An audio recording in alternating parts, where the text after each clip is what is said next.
testament. The WJBF Scholar Athlete Awards honor high school students from around the CSRA for outstanding achievements, both on the athletic field and in the classroom. Hi, I'm John Ritchie. On behalf of our participating McDonald's restaurants, we encourage you to nominate an outstanding high school senior that has proven to be a leader in the classroom and on the athletic field. Here's how. To nominate, go to WJBF.com and click Scholar Athlete Award under the Sports tab. Do you really know what public housing is? Well, we have Doug Freeman, the Deputy Executive Director of the Housing Authority of Augusta, to explain what public housing is and look at some improvements in the future on the Means Report. The most watched news station in the CSRA, NewsChannel 6.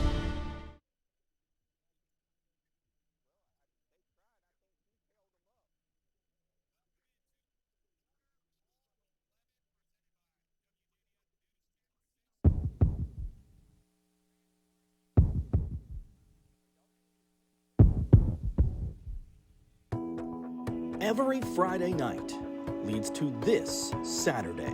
We're just happy they get to play together one more time. We tell them it's for a good cause. They were chosen because of the best players on our team and in the area. Some of them, thought they'd play their last game, and this may be their last game, and others are still looking for that shot. So we're just glad to give an opportunity for all of them. Border Bowl, 2 states, 1 goal. Winning, really, and making big plays. And it's just an honor and a blessing to be able to play another high school football game. So I'm just excited and ready to play Saturday at 1. You always want to do it. We talk about it a lot, and it's, we happy. It's here. For the first time, Border Bowl comes to Burke County. From Wagner to Washington and all points in between. The best of the best meet in Waynesboro. So there's nothing like Friday night in the Bear Den. So this is second to that. Saturday afternoon is going to have to work. We're just looking forward to welcoming our Georgia and South Carolina fans in the Bear Den.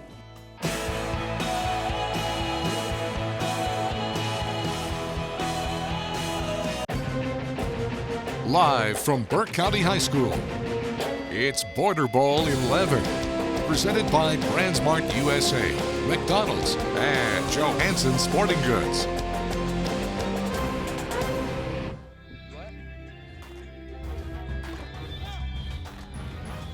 Welcome into Border Bowl 11 on a windy day here in Waynesboro. I'm Brendan Robertson alongside Kira Goldstein, and we are in the Bear Den, home of the Burke County Bears, one of the top facilities here in the state of Georgia.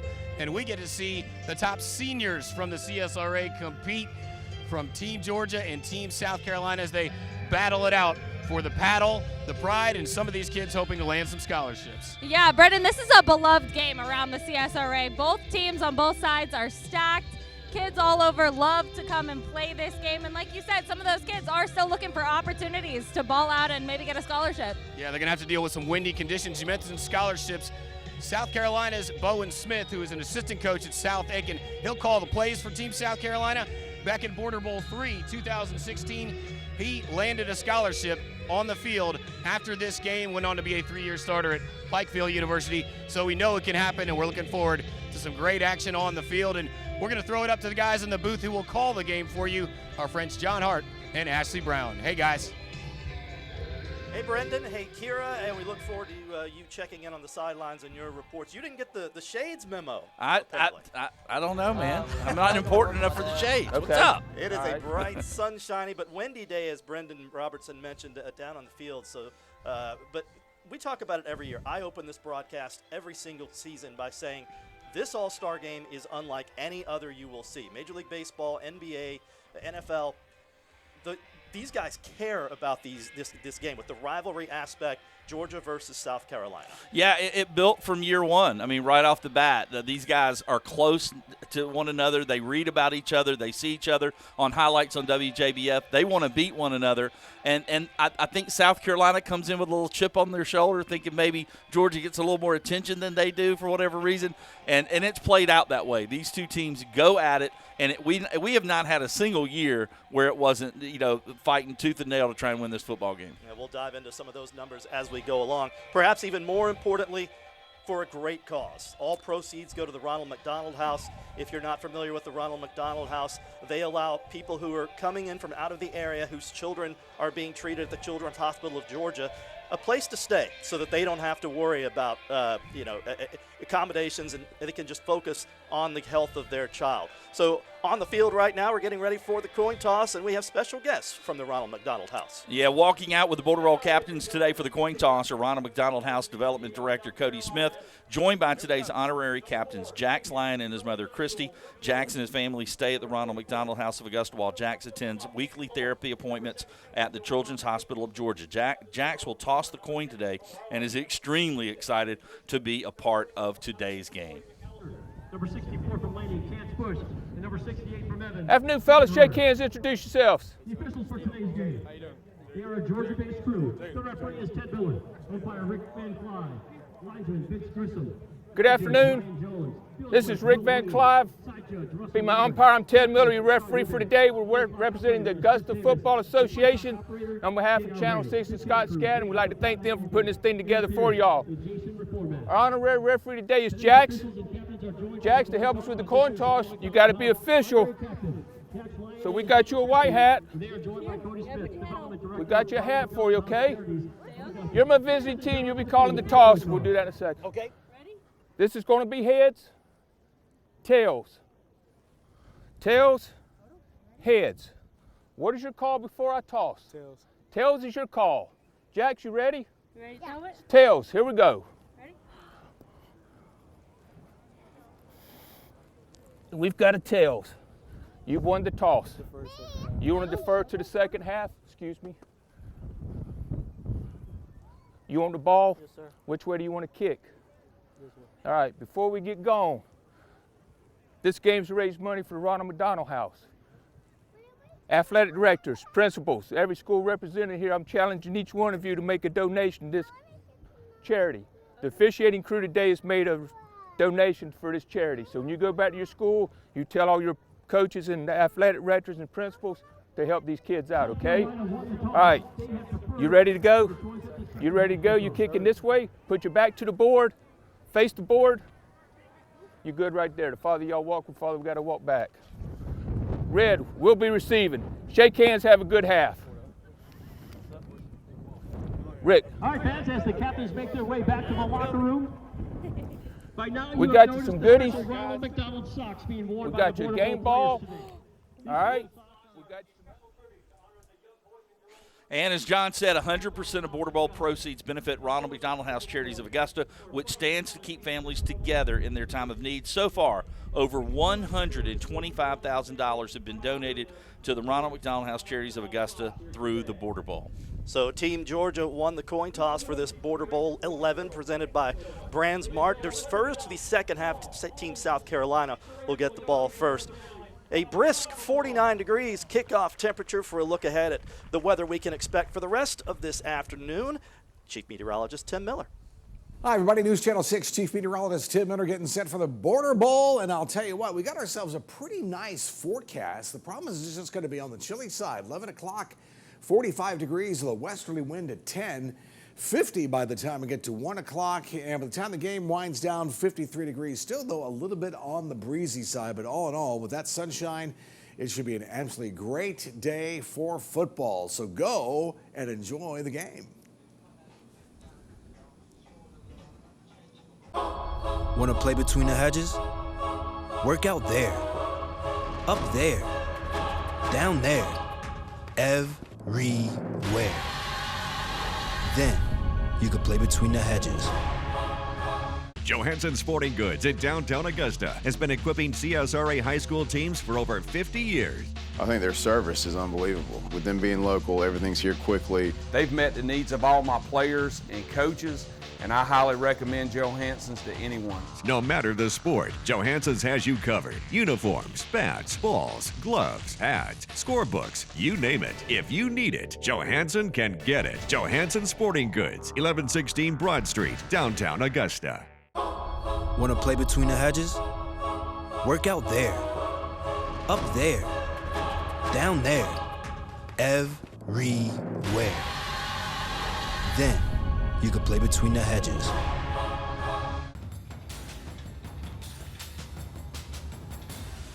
Back at the Bear Den in Waynesboro, Georgia, Burke County hosting Border Bowl 11, presented by BrandsMart.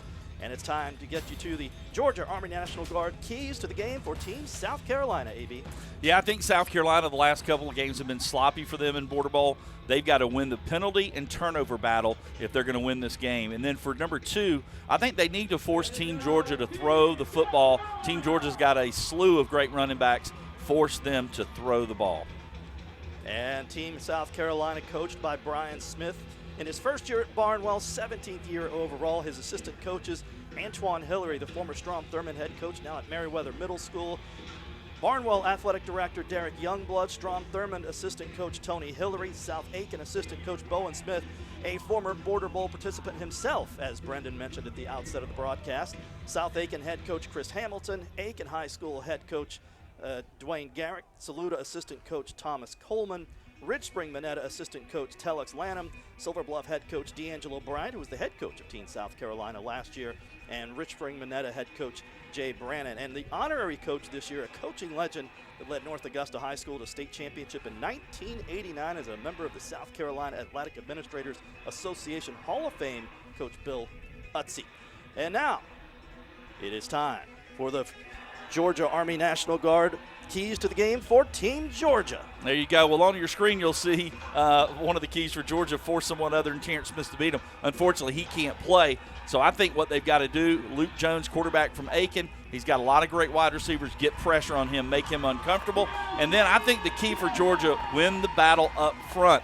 Establish the run. That's going to open up the pass. They've got to win the battle on the offensive line. And there comes Team Georgia, coached by Barrett Davis from Evans High School, with his assistant coaches, Westside head coach Lee Hutto, Washington Wilkes head coach Alex Bradford, Aquinas head coach James Leonard, Evans assistant Jay Acree, Harlem head coach Mark Boyder, Greenbrier head coach Sean Tiernan, Washington County assistant Gerald Danzy, Aquinas assistant Tyler Beal, Burke County assistant Mercedes Hamilton, Westside assistant Brett Johnson. The honorary coach for Team Georgia, no stranger to these parts, the legendary Eric Parker, who led this Burke County team to a state championship a decade ago.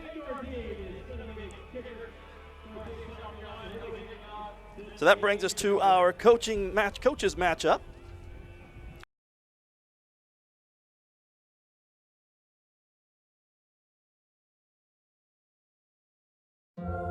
Six days of the week, when you steal a fry from your friend, they can say, "Hey, I paid for those." But on Free Fries Friday, they can't. Free Fries Friday at McDonald's. Ba-da-ba-ba-ba. BrandsMart USA Augusta's Appliance Headquarters is now open. Save in-store or online today on GE Appliances. This range with microwave is now a low $859.98. This washer and dryer pair is only $999.98. And this side-by-side refrigerator is $1099.99. All with special financing available. Hundreds of appliances are in stock today, ready to take home or have them delivered. BrandsMart USA, now open in Augusta. Proud sponsor of the 2024 Border Bowl. 6 days of the week, when you steal a fry from your friend, they can say, "Hey, I paid for those." But on Free Fries Friday, they can't. Free Fries Friday at McDonald's. Ba-da-ba-ba-ba.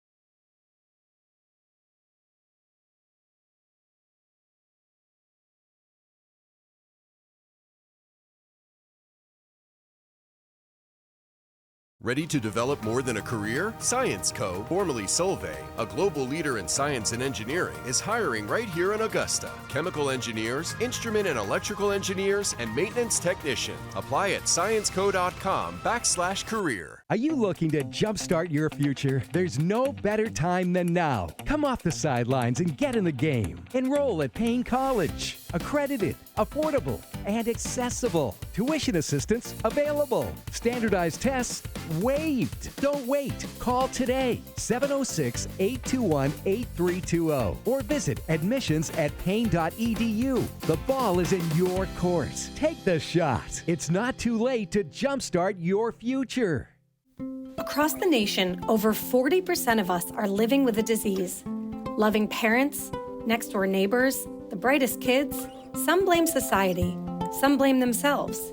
Some don't even recognize they have it. But everyone's path is unique. It's time we all recognize obesity for what it is, a disease. But it's a disease with solutions, including proven treatments like lifestyle and behavioral changes, medications, and weight loss surgery. For serious cases, weight loss surgery has a proven track record of success, with many patients achieving and maintaining 100-pound or more weight loss.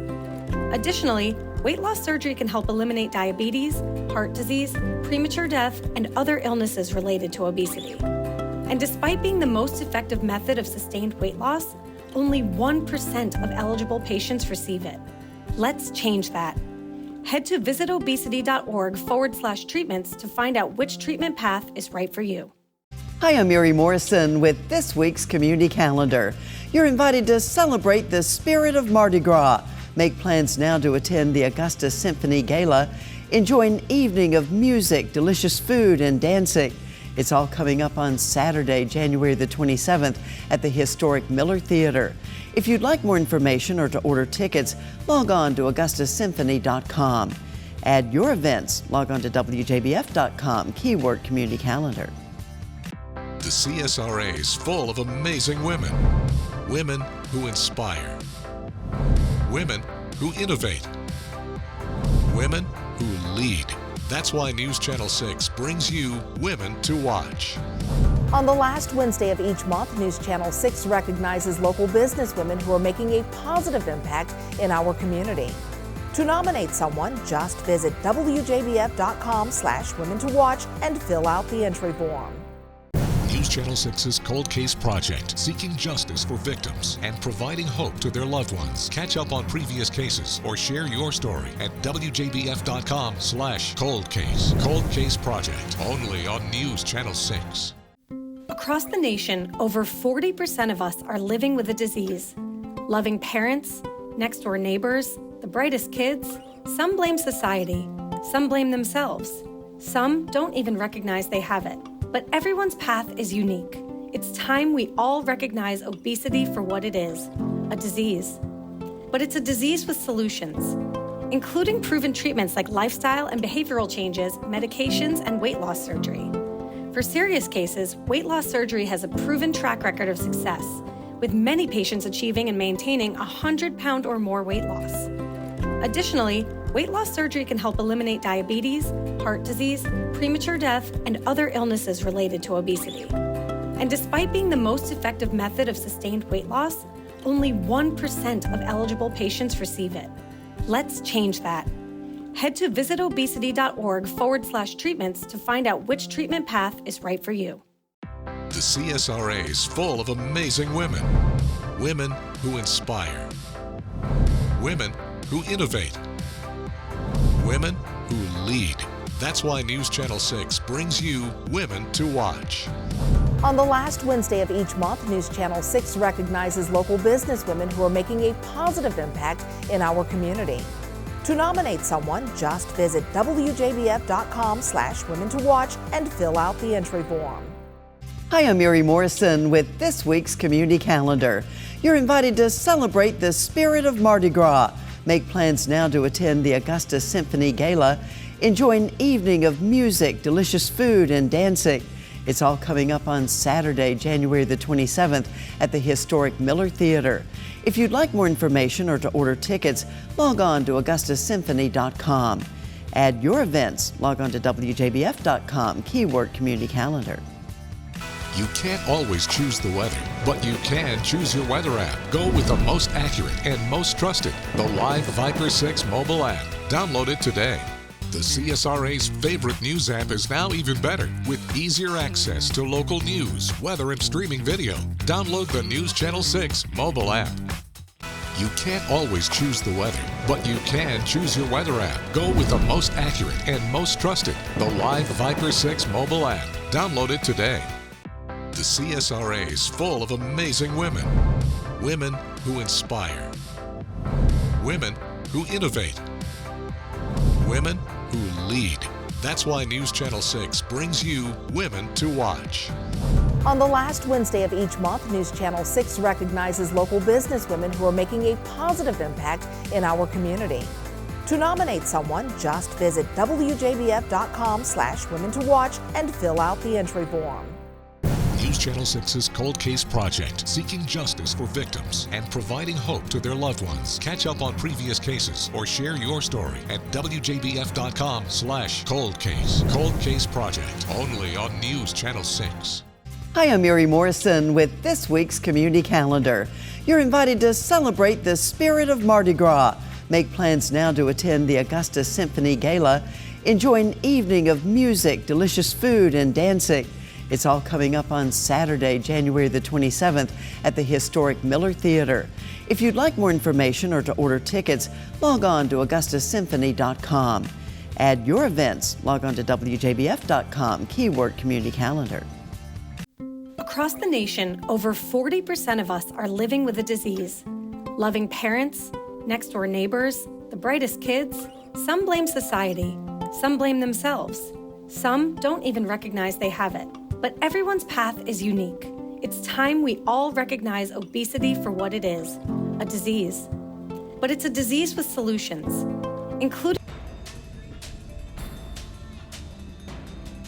Welcome back to Border Bowl 11. I'm Kira Goldstein. Along with Brendan Robinson, we will be your sideline reporters for the day. Let me catch you up on what you missed. Javaris Harris just had an incredible touchdown to put Georgia up 7-0. I got a chance to talk to him about what that touchdown was like. He said my receivers went out there and did their job. He said that they've been doing their job all these practices that they've had. He's had such a great time getting to know these guys, getting to work with these guys, and training with them for this Border Bowl. He said it's a dream to represent his community and his school, and that he's excited to get back in the game and hopefully score another touchdown. So we're going to get back to the game, see if we can have that happen, and we're going to get it rolling right now. For now, I'm going to send it up to John and AB in the booth, and we'll take it away.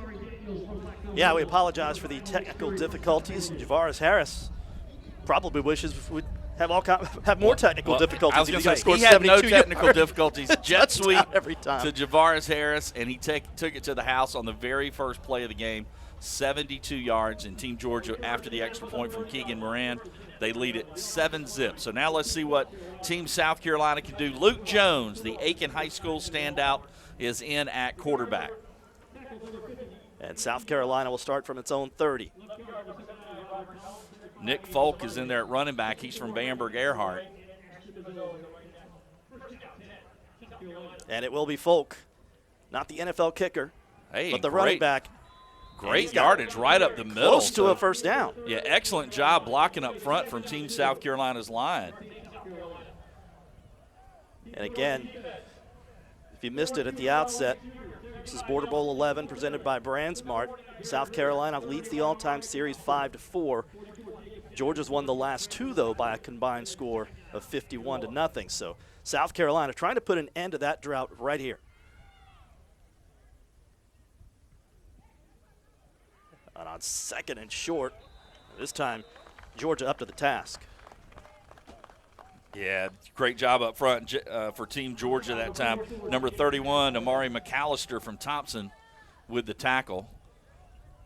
Yeah, they were ready there. The first play up the middle goes 9 yards. That one, they're stuffed at the line of scrimmage. And now that'll set up third and short for Team South Carolina. And you know what? It's an all-star game, and it's very early. But this is kind of a big play. You're already behind 7-0. You're trying to break the streak Georgia has for the last couple of years. Big first down play if they can get it here. Second effort.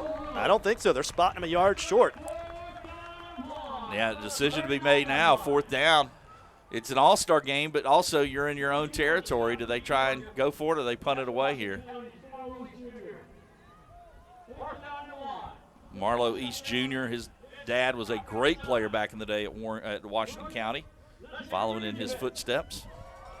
And we have our first Ken Nugent one call. That's all moment. It's going to be try to move the chains for Brian Smith. Yeah, it looks like maybe Atterbury in at quarterback. He didn't come here to kick. Yeah, Mackenzie Atterbury from Silver Bluff. And here is Atterbury. Didn't get it. And he didn't get it. No, great pursuit. Now, he didn't make the tackle. I was trying to see who it was at defensive end that forced that play inside where his help was. great job by Team Georgia up front there on defense. Well, I'll tell you who came out of that scrum most excited was Brandon Lively, the linebacker from right here in Burke County in front of the home crowd. Yeah, he's just a tackle machine, over 100 tackles this season for the Bears. He's kind of an old-school throwback type player like a Dick Butkus, always in the middle of things on defense. So Georgia will have it 1st and 10 at the South Carolina 39. They're already up, and now they get the ball back.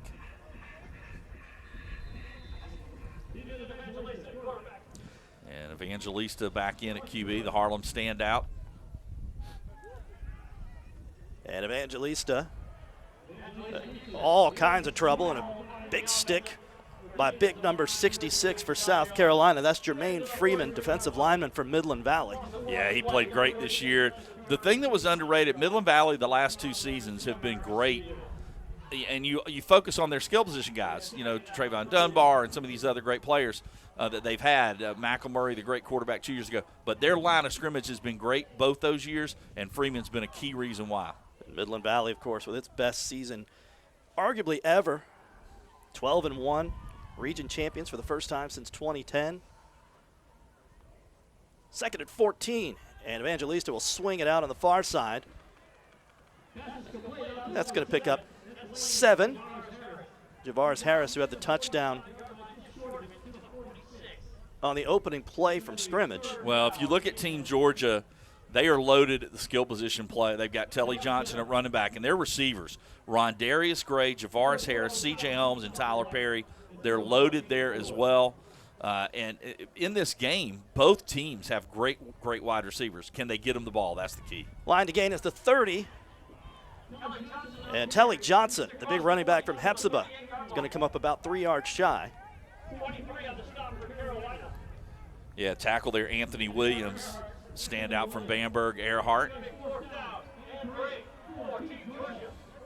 And something positive for Bamberg Earhart after a rough week in that community.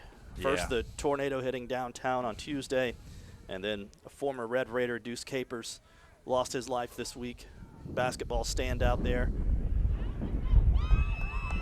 Going for it on 4th. Both coaches rolling the dice, and the big man. How about a first down for Jameer Roberts, the lineman. Big lineman and a quarterback. Well, he wore number 12 for Thompson, but he's wearing number 60 today. And, yeah, Jameer Roberts was one of the best two-way players in the area this year. If you look at his numbers, he piled up great stats on both sides of the ball. He had 15 rushing touchdowns, but he also, you know, in addition to those 15 rushing touchdowns, he had 60 tackles, including 22 tackles for loss. This is fun. I like going for it on 4th down every time. I love it. I think it should be a new rule. You only get 1 punt a game. So the punters out there are hating me right now. Need 2 yards on 2nd down. They're going to get 2, and they're going to get 6. And that's another touchdown for Harris. Early leader, front runner for player of the game. Yeah, we'll be selecting our McDonald's offensive and defensive players at the game at the conclusion of this contest. And so far, Javaris Harris making his claim. Yeah, we were talking before the game with some of the greatest performances of all time, and he's putting one on already in the first quarter. Well, he's on 2 carries and 2 touchdowns. He does have a catch as well. Yeah, and that's exactly what Laney runs, that direct snap, and they let him or Holmes kind of run the ball. And, man, he was so special this year for the Wildcats. And another extra point makes it 14-0. And we're still less than 5 minutes in to Border Bowl 11. Well, I think you're going to see on this possession Brian Smith open it up a little bit. Luke Jones at quarterback has a lot of weapons at his disposal with that great wide receiving core led by Demarius Tolan. I would be very surprised if we don't see some pass plays on this possession, especially already down 14-0. What a start, Javaris Harris. So 14-0 Georgia, 7:15 to play in this first quarter. By the way, if you're just tuning in and you wanted to watch NHL hockey between the New York Rangers and the Washington Capitals, that game can be seen over on MeTV. As we preempt the NHL to show you the best high school football seniors, but so far, you know, we got 14 points in the first 5 minutes. I guarantee you they don't. I guarantee you they don't have a Javaris Harris on the ice, that's for sure.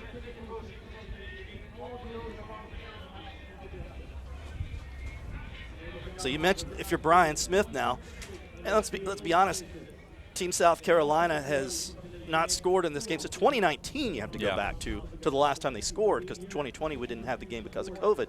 And really it becomes sort of a mental thing at some point. Now, granted, they're different rosters every single year. It's a different set of guys, but they've heard it. Oh, no doubt. And like I said, it's the first drive, the first play, they look great, got 9 yards, then they get stuffed.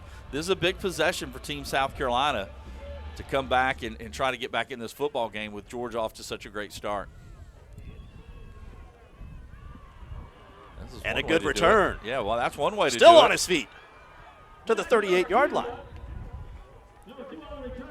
Tamari Daniels from Blackville Hilda. Yeah, Tamari Daniels is a big-time athlete. Blackville Hilda had a great run this year, double digits in wins, and Daniels was one of the key reasons why. Yeah, they made it to the quarterfinals, did the Blackville Hilda Hawks. He's part of that receiving core we were talking about for Team South Carolina with Demarius Tolan and Malik Scurry. They are loaded at the wideout spot. See if they try to go to the air here. They do. It is complete to Scurry, and he'll be knocked out. 42, gain of 4. Yeah, it took a little while to develop that play. Scurry this year was fantastic. He averaged 21.3 yards a catch, 29 catches for over 600 yards and 7 touchdowns for South Aiken. He was catching passes from UConn signee Terrence Smith. And now, let's see what Team South Carolina trying to move the ball here. Yeah, the Burke County linebacker, Lively, running that play all the way across the field and running it down. Yeah, like I said, he's just a tackling machine. And you think he doesn't want that defensive player of the game here on his home turf? Oh, for sure. This is Michael Blocker Jr., the running back from Strom Thurmond. And he'll be a yard shy. Yeah, and another Burke County kid on the stop, Jensen Brantley. Brantley's kind of a Swiss Army knife. You can put him really at any spot. You know, running back, quarterback, receiver, defensive back, wherever you need him.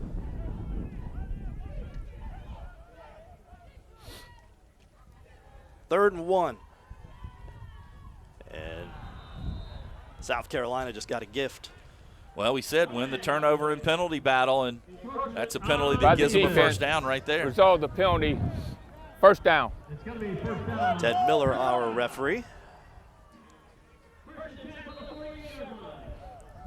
Ted Miller, whose son Clayton came through Columbia County, was a great baseball player, went on to play at Armstrong State, played at Lakeside in high school.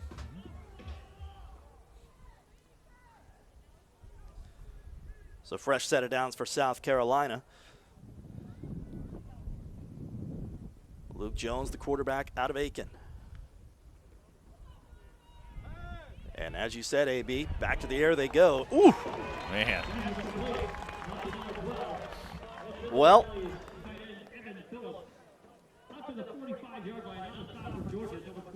we also have our East Central Health District hit of the game at the end of the contest. That could be the early front runner right there. How about Brantley all over the field early for Team Georgia? I like that play design, though. They fake the run one way and throw the little screen coming back to the tight end. They pick up short yardage. 2nd and 6.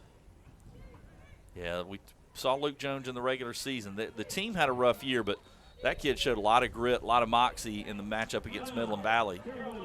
Yeah, so you're talking about they only have a week or so worth of practice. Realistically, how many plays do you think they could install, AB, or they're running today? Yeah, it's a mix of players from different teams, coaches from different teams. You almost have to have like a basic maybe 6 to 8 plays. And I think we've seen that from Georgia, although it's been successful, so they've kind of run the same plays. But I don't know how much you can really put in without mistakes starting to happen. And you see it already, John. If you notice on almost every play, Luke Jones is turned around talking to his running back, you know, kind of letting him know what's going on. So, first time out for South Carolina. That's why sometimes in these all-star games, the team that executes better wins regardless of talent, because you don't have a lot of time together. Look, this is an all-star game. You want to practice and you want to do well, but you also want to make it fun for the guys. So we're only talking about a handful of practices together. That's one thing Brian Smith emphasized on your radio show and during our chats with him this week, is just wanting his team. Both coaches do, but Brian Smith really wanted Team South Carolina to just kind of let loose, and Luke Jones lets it loose and a little ahead of his intended receiver, who was Beans Hunt, who, by the way, was my sleeper pick on when Nathan and I were guests on your radio show, The Huddle, and our news partner WGAC last Thursday night. Yeah, tried to go to Hunt on a little crossing route. Jensen Brantley on the coverage. Hunt, talk about Swiss Army knife. He can do a little bit of everything too. Return kicks, receiver, running back, 3-time state champion at Thomas Jefferson Academy before transferring to North Augusta for his senior campaign. All Aiken backfield now for South Carolina as Terrell Lockett has checked in. Yeah, Lockett's got a little bit of giddy up, a little quick, got some quickness for sure. Flag is down on the near side. Be 4 yards short of the first down, and catch the call. Hey, get on the line. Illegal formation by the offense. So you want the flag or decline it? Jensen Brantley is piling up the tackles. They're asking penalties decline, fourth Coach down. Dorsett Barrett Davis if he wants to decline the penalty. Illegal He does. by And the that'll bring him offense. 4th and That 6. penalty's decline, fourth down. Yeah, they're going to punt it away. Yeah, I think you got to try and play some field position, pin them back, see if you can get a defensive stop. You just cannot give them a short field again. Yep, I agree. And, just the more, the next time you get the ball, just more plays trying to get this quarterback and those receivers on the same page. Or they could fake it. Yeah, oh yeah, that's definitely can And do that's that. I think that's what Barrett Davis was thinking as well, as Georgia will use its first timeout now. It's a little cat and mouse game going on between Brian Smith and Coach Davis. And I guess early on, we do have front runners for that McDonald's offensive and defensive player of the game. Offensively, obviously, 2 touchdowns for Jairus Harris. Defensively, a little bit of a surprise. Jensen Brantley has been all over the field. He's already got at least 4 or 5 tackles. And, of course, we don't just have all-star football players out here today. We have all-star cheerleading squads as well that will be performing at halftime. AB was teaching him a thing or two before the game. That's right, man. Choreographer. Double duty today. My daughter is a cheers locally, and I do every time before she leaves for a practice or game, I ask her if she needs me to come show them some dance moves. And so far, she's turned me down every time. Surprising.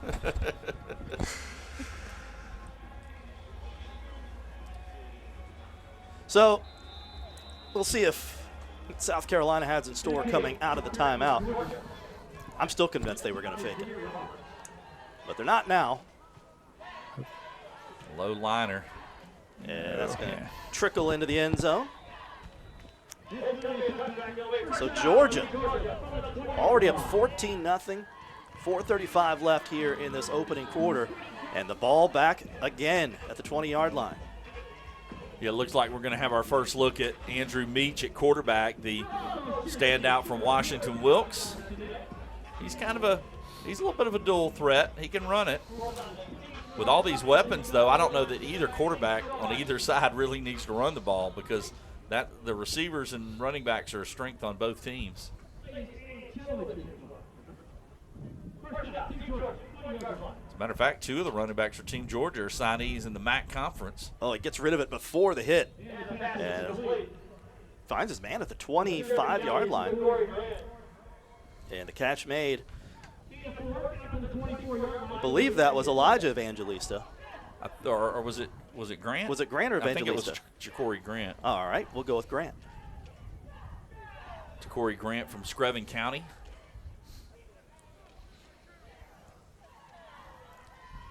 Yeah, Meach, we got a chance to see him in the last couple of years in those Washington Wilkes-Lincoln County battles.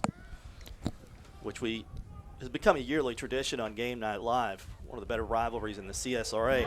And this is a great tackle by Kinmaine Brunson. Yeah, I think he's a guy that, maybe we didn't know as much about coming into this game, Brunson. But he was one of the, he played in another All-Star game, the North-South game in South Carolina, and he was the team captain for his squad, and really, really good player. Yeah. Good running back as well. Saluda Tigers, yeah, he had 853 yards and 9 touchdowns on the offensive side of the ball. Speaking of offense, here comes Carl Holmes from Laney, and he will be close to the first down, and he's going to have it by a yard. Move the chains for Georgia. Team Georgia could literally run jet sweeps to the opposite sides with the 2 Laney guys all game and probably be okay, because Javaris Harris and C.J. Holmes are both electric. From the 32.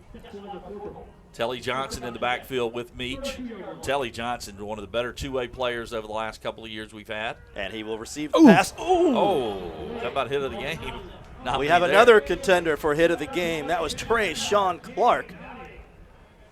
And I believe that was Jamie Downing on the tackle, another Bamberg Earhart player. My mistake.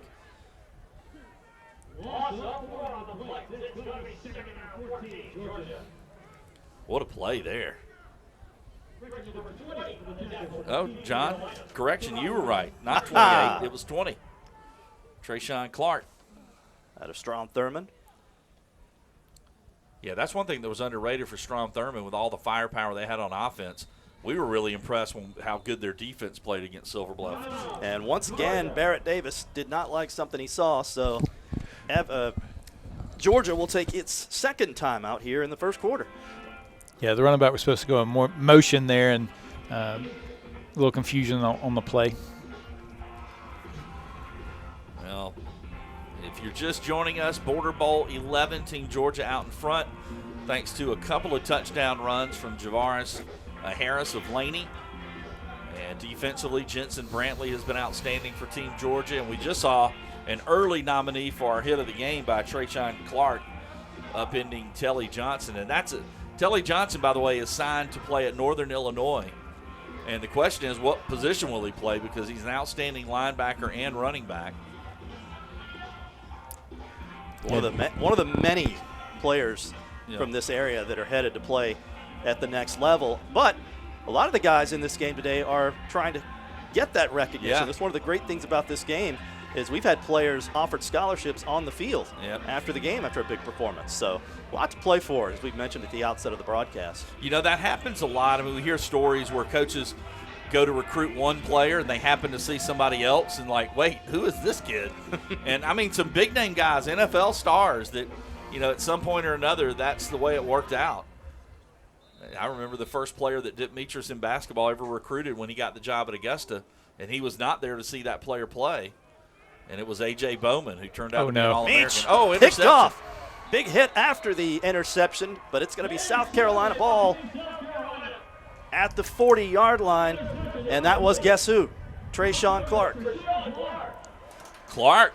Now, and you know what?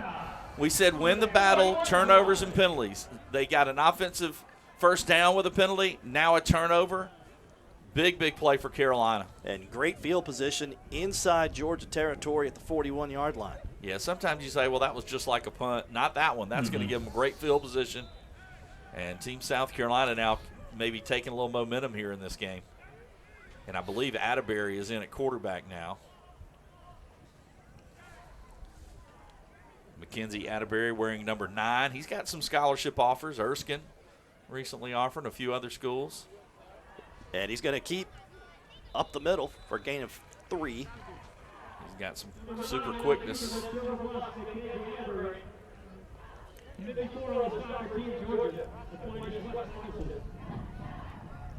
Atterbury with more than 2,100 yards passing this year. And as you saw there, he can use his legs as well. More than 300 rushing. And you mentioned his offers from several colleges. And Wes Michelson on the tackle. We'll talk about him after this play because he is talk about tackling machines. He's one as well. Atterbury, this time trying to get the corner, gets popped. Oh, yeah. Stayed on his feet. He took a shot over there. And I believe. Got it to the 38-yard line. That was number 6, if I'm not mistaken, who got the hit. That would be Jeremy Richardson from right here in Burke County. Ooh, man. Talk about closing speed. Richardson. Yeah. with a big hit there. That's what y'all talked about so much, is why this All-Star game's different. If you're just tuning in to watch that, you're like, wait a second. Yeah. They don't do this in the Pro Bowl. Yeah, Wes Michelson, who had to tackle the play before, as a junior at Augusta Christian, he had 151 tackles and 17 and a half tackles for loss. And he had 92 tackles as a sophomore. This year he missed a lot of the season with an injury. And Atterbury in all sorts of trouble, nowhere to go, dropped for a loss. And on the tackle for Georgia, the aforementioned Marlowe East Jr. from Washington County. Yeah, Marlowe East. And actually it was Lockett, 17, who ended up with the football. But he got taken down by East. And now, despite that interception, Team Carolina not able to do anything, but they're going to go for it here on 4th down. Line to make is the 31-yard line. Yeah, they somehow got to open it up. Team Georgia's just coming at them. They've got to go downfield if they can at some point. Into the first quarter. Yep, that'll bring us to the end of the first quarter of play here in Border Bowl 11, presented by BrandsMart. Georgia leading South Carolina 14-0.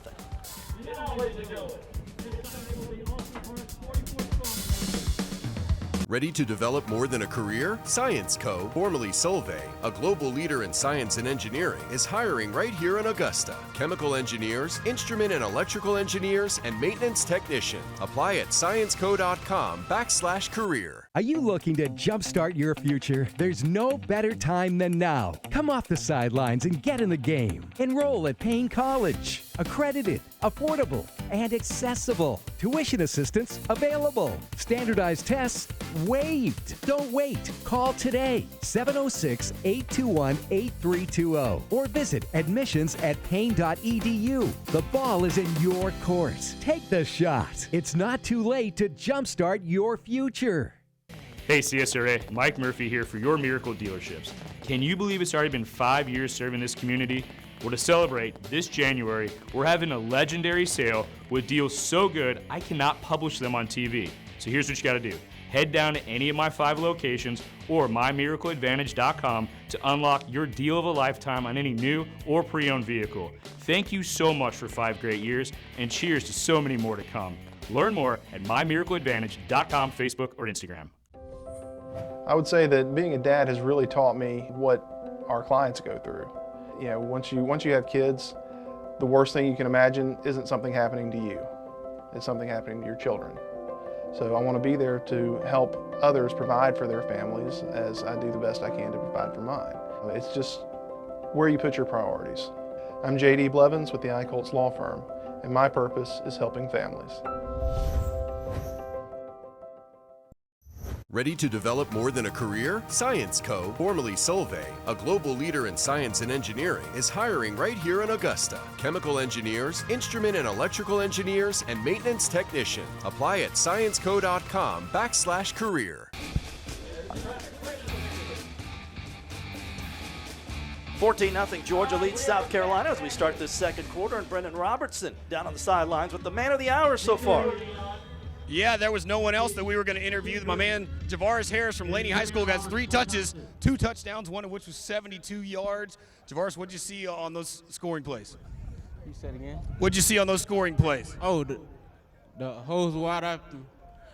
My receivers blocking for me. It was just wide open. I just hit it hard. Awesome. You're what's it been like this week working with the guys and getting to know guys that you normally go against? We got a great group of players, all of them good, all of them athletic. We just hit a work, hit a win. Awesome. I know they're ready to get you back out there. Good luck. John, AB, back to you. All right, yeah, Javaris has just been the offensive player of the game so far for Team Georgia, but a lot of football left to be played. Let's go ahead and squeeze in the QBs by the quarter for this Border Bowl, brought to you as always by Culpeper Ace Hardware. Yeah, for South Carolina, Aikens Luke Jones was 3 of 4 for 9 yards in the first quarter. On the Georgia side, Harlem's Evangelista was 1 of 1 for 7 yards. Washington Wilkes Meach was 2 of 3 for 0 yards. He had 1 pass that was negative yards, and he also had the interception. Jones back in at QB for Georgia, which finds itself in a hole starting from its 6-yard line. And no gain on the first down. Yeah, Team South Carolina really needs to get a stop. As we were talking about earlier, Nathan said flip the field a little bit. This would be big. they've done a good job, really, midway through the first quarter and to now of keeping it on this side of the field, but unable to come away with any points so far.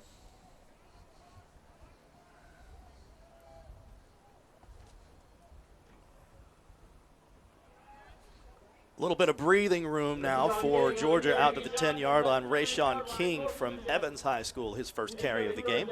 Another MAC conference signee, Rayshawn King, has signed to play at Miami of Ohio, the Redhawks. We saw him. He had a 97-yard touchdown run on Game Night Live this year for Evans. Over 1,000 yards this year. Yeah, 10 touchdowns on the ground. Picked up 3 on third down, so brings up 3rd and 7. Georgia needs to get to the 16-yard line. And that's not going to happen, but watch the flags. I think they're going to get a gift here. I think there was a face mask on the tackle. It's going to give them a first down. Yeah, and that's a shame for Team South Carolina because they had this played perfectly. The fake to the runner, Meach kept it and brought down by a host of players for Team South Carolina, including Jaden Fuller was in there late, number 44. 10-yard face mask. Here's Ted Miller. Personal foul, face mask on the defense. The result of the flag will be a first down. Our first chance to mention Jaden Fuller. And, guys, if this came down, and we've got one of the best weight rooms probably in the state here at Burke County, if it came into a powerlifting battle, I'm going with Team Carolina with Jaden Fuller and Jade Neeson. Those two guys are absolute animals in the weight room on that defense for Team South Carolina. Yeah, we're going to take you inside the tremendous training facility here at Burke County a little bit later on as trouble on first down for Team Georgia. Well, the troubles over the last couple of years for Team South Carolina have been fumbles, kind of miscues. You could tell they hadn't played together, penalties. Well, right now, other than the face mask penalty, the miscues have all been against Team Georgia. But again, South Carolina has not been able to capitalize on it so far. Loss of 2. And I think Telly Johnson is back in at running back. Beach is going to throw it, though. He's going to heave it. Got a man. And he does have wide open. It is caught. That's Elijah Evangelista from Harlem. What a catch by Evangelista. So how much do you love that Meach had maybe the inexcusable interception? He just threw it up down the field, and the coach goes right back to him, puts him back out there for the next series. He threw a beautiful ball. And by the way, Elijah Evangelista, I know we talk about his brother Ethan a lot. Elijah had 59 catches this year for over 800 yards and 9 touchdowns. And you see the hands there as he went up and made a great play, getting the ball at its highest point, which is, young receivers, that's what they're going to be preached to as you get older and older. And he made a great play on the ball there on a nice throw from Meach. And on first down, Meach in trouble, and down he will go. Couple of South Carolina players there. Leon Robinson was in. Yeah, Jaden Fuller in there as well. I was talking about him earlier. He is if you see him in the weight room, he just looks like he should not be allowed to play with high school players. And there he's able to make a play. He also ran the ball. They put him in on offense a lot this year at Silver Bluff, and he had a pretty good year running the football at times. At the next level, though, he will certainly be on defense. Low snap. Meach able to corral it, but not much there either. Yeah, that low snap slowed it down a little bit, allowed the defense to get over there. It'll bring up 3rd and 11 from the South Carolina 46-yard line. So they had the big pass play to move the field position a little bit, but now they're in a big 3rd down and long play for Team Georgia. Telly Johnson back in at running back. Well, I wouldn't be surprised at some point if we see another, they go to Harris again. He's been the star of stars so far. And there he is. Yep, good call, AB, but he's going to get strung out on the left sideline. He's going to be 5 yards shy, but does bring up an interesting decision for Barrett Davis.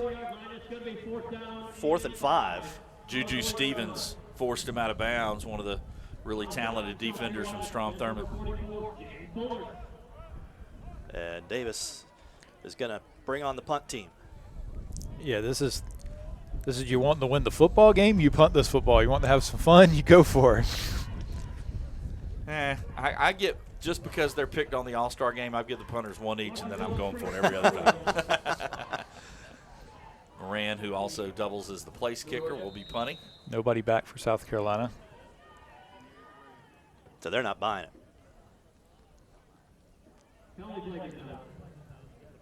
That's one of those penalties. It's not necessarily a bad thing for Georgia. Yeah, gives Moran a little more room to try to pin them back. And he'll have, if he can angle it to the sideline, now they're putting a couple of return men back. Again, I love watching the coaches match up in this game. Yeah, two dangerous return men, Tyke Martin of Ridge Spring and Beans Hunt. Good kick. He was trying to angle to that sideline. Doesn't quite get it there. And we'll have a return up to the 25-yard line. And it was Hunt. If you thought Beans Hunt was going to run out of bounds and avoid contact, you would have lost that play. Yep, he went right at the defender. Haven't been watching him over the years. Yeah. So not bad field position for considering where they were punting from for Team Carolina on the nice return. Hunt, of course, transferred to North Augusta from Thomas Jefferson Academy in Louisville, where they won 3 state championships. Been hearing about him for years before, you obviously won a state titles of freshman, sophomore, and junior. And played a key role at North Augusta too, John. Well, yeah, and also, as Brendan said weekly on Football Friday night, on the all-name team as well. Yeah, for sure. First and 10 from the 25-yard line. And second push.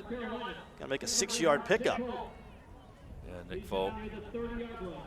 Yeah, that's what the play they ran on first down to start the game, and he picked up 9. But really, since then, Team South Carolina has not been able to pick up very much momentum on offense.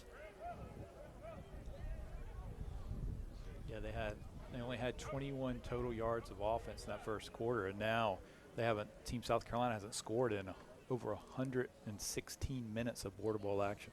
Wow.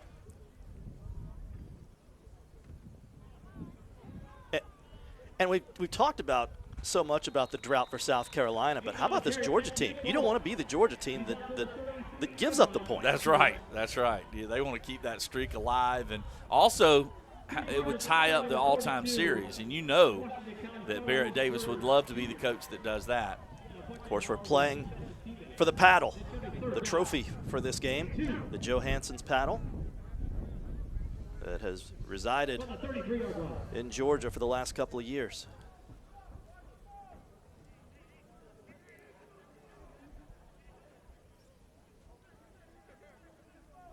Third and short.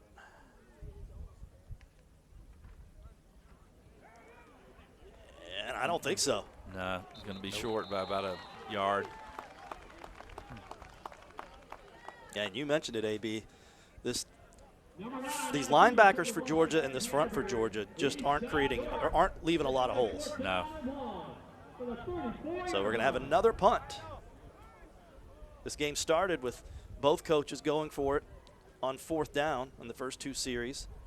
Well, started with a touchdown. Then coaches went for it on 4th down. And since then, the punters have been able to show off what they can do.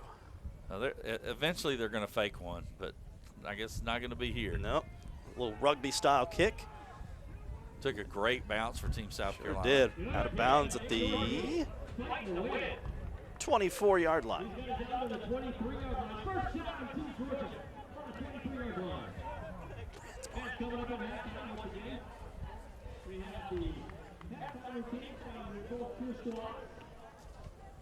.558 left to play here in quarter number 2.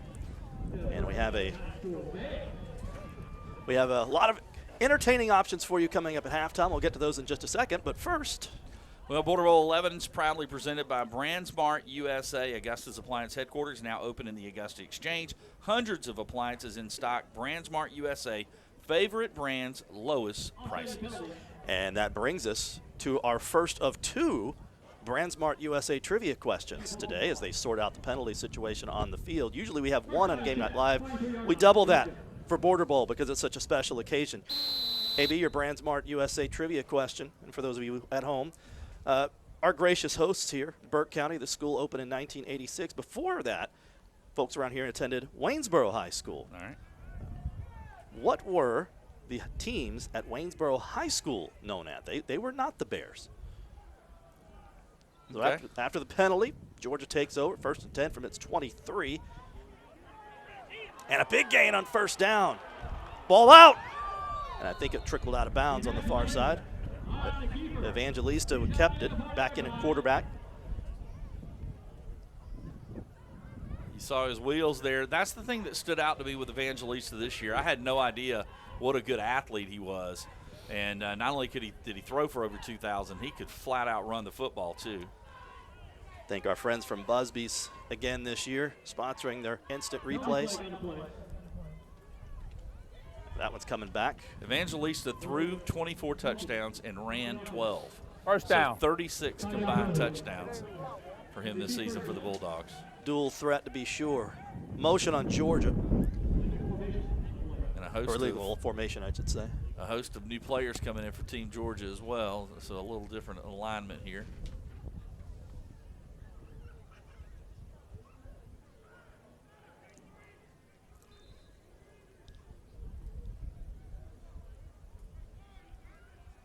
First and 15 after all that. Is that Jameer Roberts? I believe it is. Hard to tell in that sea of white. And it was Roberts, and he stopped at the 19-yard line. I know one thing. If Jeremy Freeman was coming at me, I'd stop. I would stop. You have me right here. I'm down. I tap out. Can you tap out in football? I tap out. I mean, you can stop. I don't think you'd get back in the game. Yeah, true.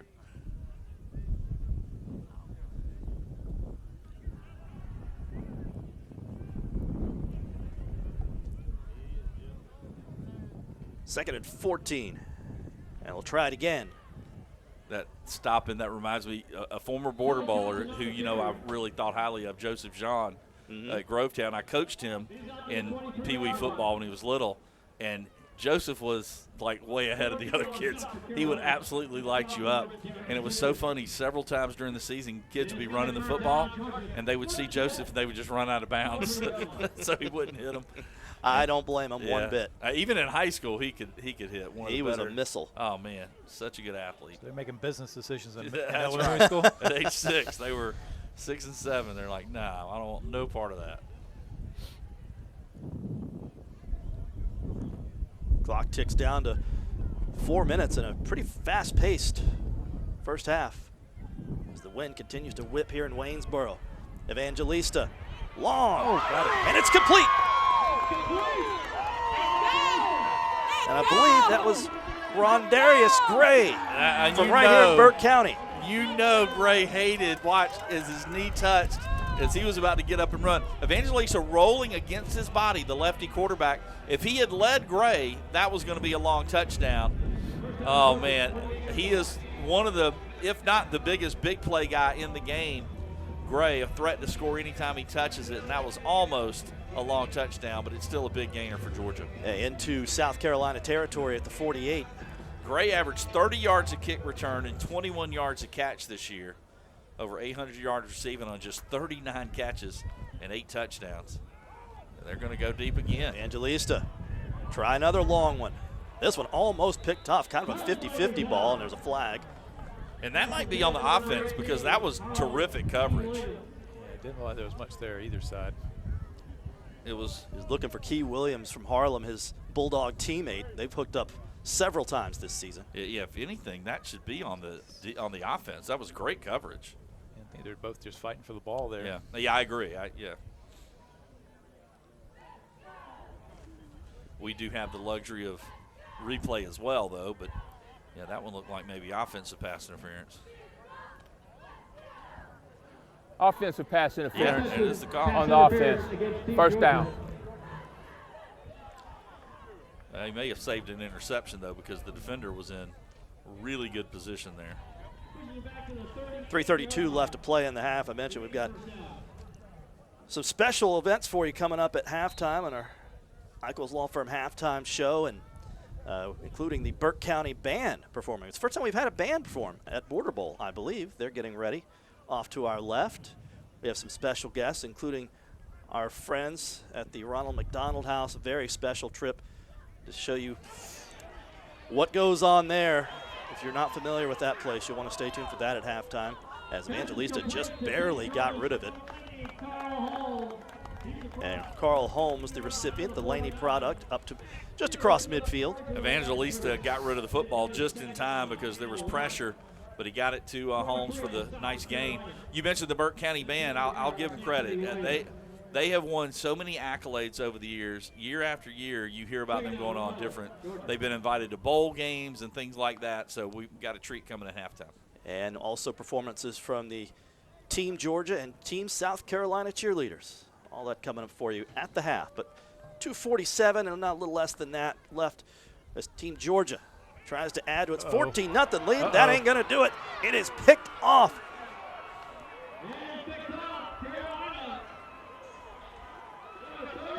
And that was Jaden Simpkins. There's always a Simpkins, it seems like, in Border Bowl, Midland Valley product, and that is the turnover I think that South Carolina's been looking for. Real good for him, because I said he was a ball hawk every game we did in Midland Valley, and he never came up with that big play. He does here in Border Bowl.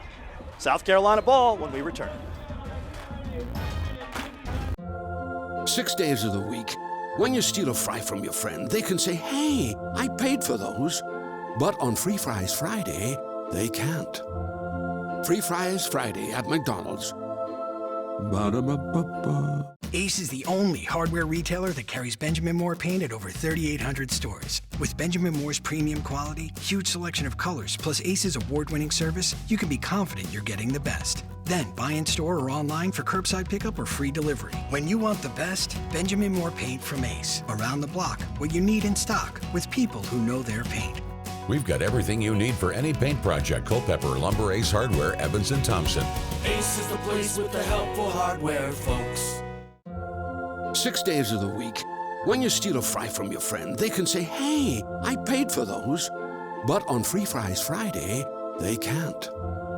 Free Fries Friday at McDonald's. Ba-da-ba-ba-ba. Yes. 2:38 left in the first half of Border Bowl 11, presented by BrandsMart. And one of the biggest defensive plays we've seen all day. South Carolina needing a spark, down 14. They got it. That could have been a pick six. I mean, and we saw it develop, and Nathan went right when he threw it. Nathan said, oh, no. He knew it was going to be picked off. And that was just a case of Evangelista. You don't realize until you've been down on the field how long those throws from one side of the field to the other are. And that's what happened. He tried to throw it across the field, and Simpkins made a nice play on the ball. But the big question remains, can South Carolina capitalize? They have not been able to so Right far. back. And this might be six. Just like that. And he's got a convoy. Cervantes Felts. Thompson Bulldog making a play. All the way down to the 15-yard line. I was just going to praise Jones for staying in and taking a shot and making the throw, but he throws it right into traffic. And Cervantes Felts, who is a dynamic defender for Thompson, with a nice play. First turnover for Team South Carolina, and it's a costly one. Another big year for the Thompson Bulldogs, 10-2, Region 4 2A champs, of course, coming off the state championship a year ago. Yeah, how about 27-2 in 2 years for the Thompson seniors that are in here today? We had a flag on that play. I think maybe sideline interference on the Georgia's team. Well, we do have a player shaken up for Sideline South Carolina. On Looks the like red. they're stretching out his legs. Hopefully, First down. And Nathan was cramp or right on the something. sideline warning call. And we do have the sideline warning as well. You know, players got excited there on that. They thought it was going to be a pick six and got in the way of the official. That'll give us a chance to answer our BrandsMart USA trivia question, our first of two today. The question was, before Burke County High School opened, it was Waynesboro High School. They were not known as the Bears. What were their teams known as, AB? I hope Kira's paying attention on this one, because they weren't even the Bears. They were also not blue and silver. They were Yeah, I purple. know where you're going. Because they were the Purple Hurricanes, baby. And the answer is, there it is. Well done. You can do no worse than 500 today. Had that one too. Yes, let's go. Good job. Thank you, Brand Smart. I think they helped. They told John, give him an easy one. Well, we're sponsoring this thing. If you thought that one was easy, wait till the second half. Oh, Lord. Thank you, Kira. So Nick Folk, the running back for South Carolina, up, walking off under his own power. So again, hopefully just a cramp of some sort. Looks like they massaged his leg a little bit. Yeah, I think it was just cramping. I know how he feels though, John. When I got here, I thought the elevator or the press box wasn't going to work, and I got a cramp just thinking about the steps. But luckily, it did. So I was able to avert the trouble there. And you heard AB right. They have an elevator to the press box here. That's the kind of facility they have here at Burke County High School. It is incredible, the facilities here, and I know they're super proud of it, and they should be. In this community, they're so proud of their team and their school. A man back there looking for number 3. Yeah. Oh, yeah, that's C.J. Holmes. So a direct snap. So look for Holmes to maybe keep this football. Whoop. High snap taken in for 6. How about the Laney Third Wildcats? touchdown. 3 touchdowns for the Laney Wildcats today. Wow. Javaris Harris have a day. Touchdown. Oh, was that Harris? I It thought was. that was Holmes. Yeah, so I was trying to tell you. I thought it was Holmes. I Yeah. gave it the wrong one. Okay, so Harris. Hey, and I want to give credit, too, to Telly Johnson because he took out – he was the lead blocker from his running back spot just to show you he can do everything. And he took out 2 different defenders. He blocked one, went downfield, blocked another as Harris got his third. And, man, Javaris Harris establishing some border bowl records here. 109 yards rushing and 3 touchdowns. He's getting very close to the all-time rushing record. He's averaging, what is that, 34 yards a carry? He's got 2 catches as well. 72 yards didn't hurt on the first play from scrimmage. Wow. Actually, over that, what is it, almost 35, almost 36 yards a carry. And as Brendan Robertson points out from the field, we've seen guys get offers from games like this. He's still looking for offers, as he told us this week. Javaris Harris is like, you want to go ahead and give me that hardware at halftime, fellas? I know. Well, he's got over 100 yards on just 3 carries. He's got a catch. That's the thing. We're not even seeing him in his normal position. Think about this. This year he mostly ran the ball. Last year at Greene County, he caught 55 passes for almost 1,000 yards. A dynamic athlete. And I knew he was a special athlete. When he comes over to Laney, C.J. Holmes usually carried the ball a ton. He started getting more carries than Holmes, and I was like, if he's that good to steal those carries from Holmes, he's got to be somebody special. He now has the most touchdowns from a non-quarterback in most, border bowl history. Welch has the 4 passing touchdowns. Right? Yeah, the most touchdowns. The quarterback is a separate category, so that's a record for him. And he also is only the second player to rush for over 100 yards, and he is only, 11 yards away from the all-time record for rushing yards in a game? I think Mance, what did he get, 120? So, big game for the Laney Wildcats so far. And possibly seeing a little border bowl history. Nance has the record at 125. 125, so he needs 17 to get the record. And we're talking about all the accolades, but the bottom line now, Team South Carolina is in a major hole. They need something special. Maybe a long return here would be just what the doctor ordered for them. Notes they're having to good kick. Have a holder come out with the wind. I think Keegan Moran heard me say he's good from 35 yards and in and said, wait a second. I can kick it way further than that. Booted that one through the back of the end zone, so South Carolina will start from its 20 with 2:20 left to play in the first half.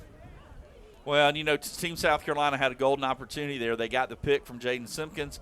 They're, have good field position, and on the very first play, they turned the ball right back over to Team Georgia. A long return by Feltz sets up the touchdown for Harris with the lead blocking from Telly Johnson. And that was that was also a bad snap. The high snap made him jump and go to his right, and the play was run to the left. So terrific, terrific play by Harris, and again, that blocking by Johnson was great. Speaking of blocking, blocker from Strom Thurmond is back in at running back for South Carolina. He'll get the carry on first down and pick up a couple. Yeah, they're going to have to come up with a big play. I just don't know that they're going to methodically be able to move down the field on Team Georgia. They need a big play from somebody. Jacob Jackson of Evans with the tackle. Yeah, he's another one, man. The linebackers on both sides, Team Georgia especially, there's a great group of linebackers in this game. When you mentioned Brandon Lively and Wes Michelson and Jackson from Evans, Jameer Roberts from Thompson, some terrific linebackers. Low snap. Full. Or Jones, sorry, should have tried to pick it up and run with it, and he is hit and knocked down hard. And that is Jeremiah Gilmore, the defensive end out of Jenkins County. Well, what a year they had this year. The best year in school history for the Jenkins County team, the Eagles. And one guy that always sings their praises, if you guys will remember the name, Corey Watkins, the great running back from Evans. His dad is always telling me he's a Jenkins County guy, and he's always telling me about him. I want to recognize his son, a former Border Bowler. Corey Watkins from Evans, who played in the Border Bowl, has gone on to college. He's just wrapping up at North Greenville, where he's had back-to-back 1,000-yard seasons and has been an all-conference performer both years. So she's so happy to see he had such a great college career. Absolutely. Yeah, talk about those Jenkins County Eagles. 10-2 this year under Coach Charlie Waters in just his second season in Millen, winning a season, and now seeing one of their stars. Well, if you look up and down this Georgia roster, you've got, Rob-Travius Coney, who's one of the stars for that Jenkins County team, but also you got Derek Greer, you've got Jeremiah Gilmore. So we've got several Jenkins County, players in this game representing their school. Great crowd here at the Bear Den on a brisk, breezy Saturday, but they have filled this place to come see the best seniors from both sides of the river. Phenomenal to see such a good crowd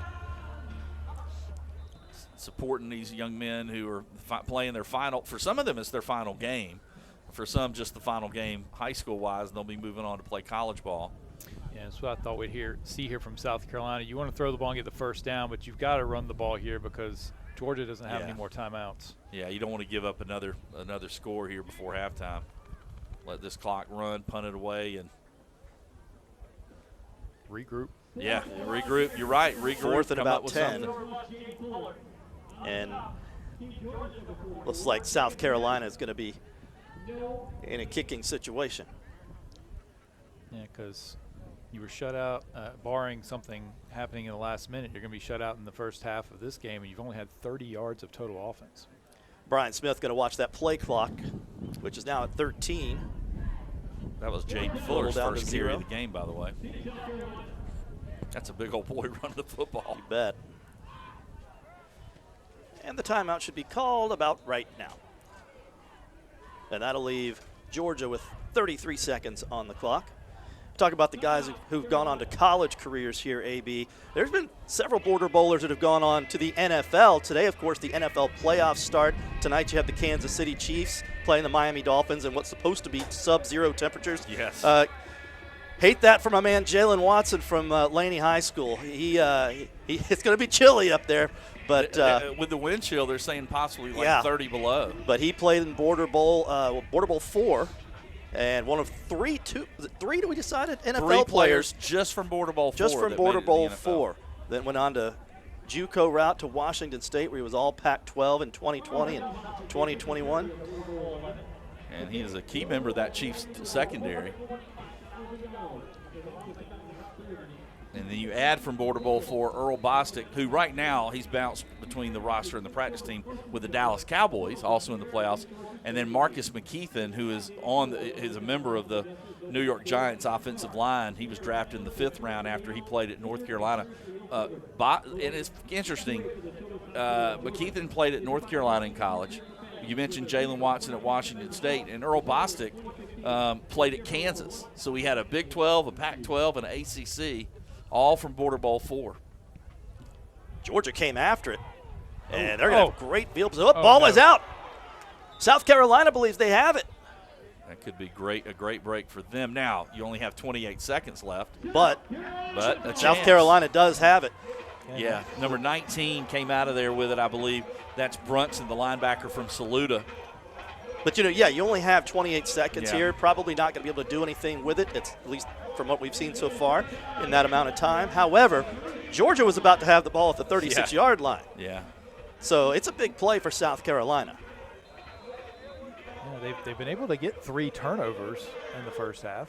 Just can't do anything with it. If you get 3 turnovers and a half, it's very rare that you're not winning, much less getting shut out 21-0. And, let's see if Brian Smith, it is an all-star game, and maybe he tries for something, or does he just decide, all right, we had a rough first half, let's take it and go into the locker room. It doesn't look like he's doing that. It looks like Luke Jones is going to try to throw a pass here. And Jones can air it out. Another low snap. This might be one of those, let's see what we can get on first down, and if so, keep it moving. If not, take it to the locker room. What do you got to lose? But they get 5 on first down. Did they say he got out of bounds? No, he did not get out of bounds. Yeah, I was going to say. South Carolina does have the timeout left. Yeah, they stop it at 19 seconds. Turned out to be a beautiful day. It's a little chilly and windy, but, man, what a beautiful day. The sun out. And I was looking back because you were talking about the Kansas City-Miami game and how cold. I remember as a kid watching the Cincinnati Bengals hosting the San Diego Chargers, what's now called the Freeze Bowl. Mm-hmm. And I was telling the guys at work, I was like, man, I think it was like 30 or 40 below with the wind chill. And they're like, no way. And I looked it up. And it was a sunny day. It looked just like this. Mm-hmm. But it was 59 below with the wind chill. It was 9 below 0, 59 with the wind chill. One of the coldest games in NFL history. Well, and in Buffalo for their playoff game against your Steelers tomorrow, they're asking for volunteers to come shovel snow out of the stadium. They're giving out like $20. They're paying them, I think, $20 an hour.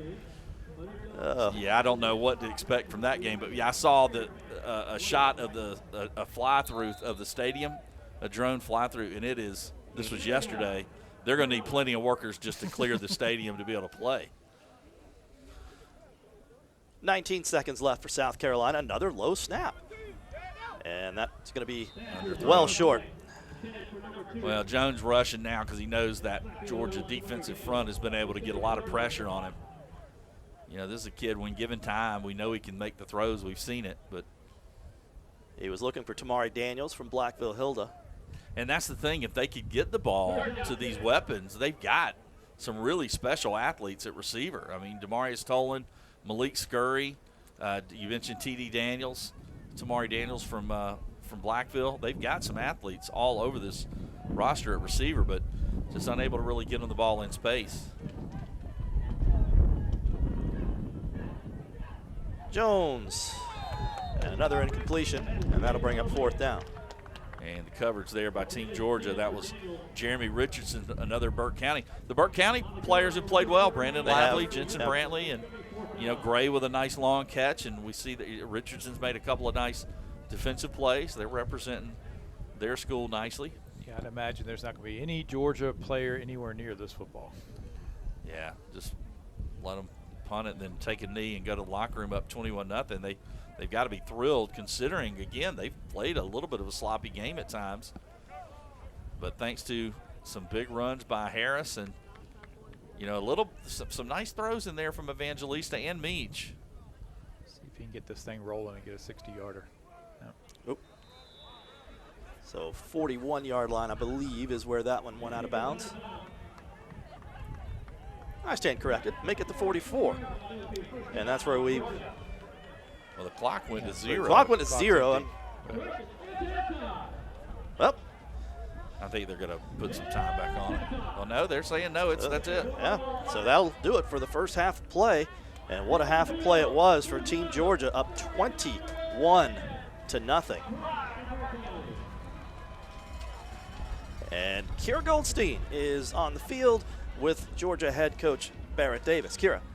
Coach, 2 great offensive touchdowns in the first 5 minutes, and then another one by the defense right there to set up the halftime. How would you characterize the performance from your team this far? We're proud of our kids. We've had a couple explosive plays, and we've also had some where we've had to march a little bit. But we made a couple mistakes on both teams have. But we've been able to capitalize, and I think our special teams has been good, and defense is playing lights out. So we're proud of them. You and I talked about how well your run game is working. What adjustments would you like to see in the second half to make the pass game a little bit more efficient?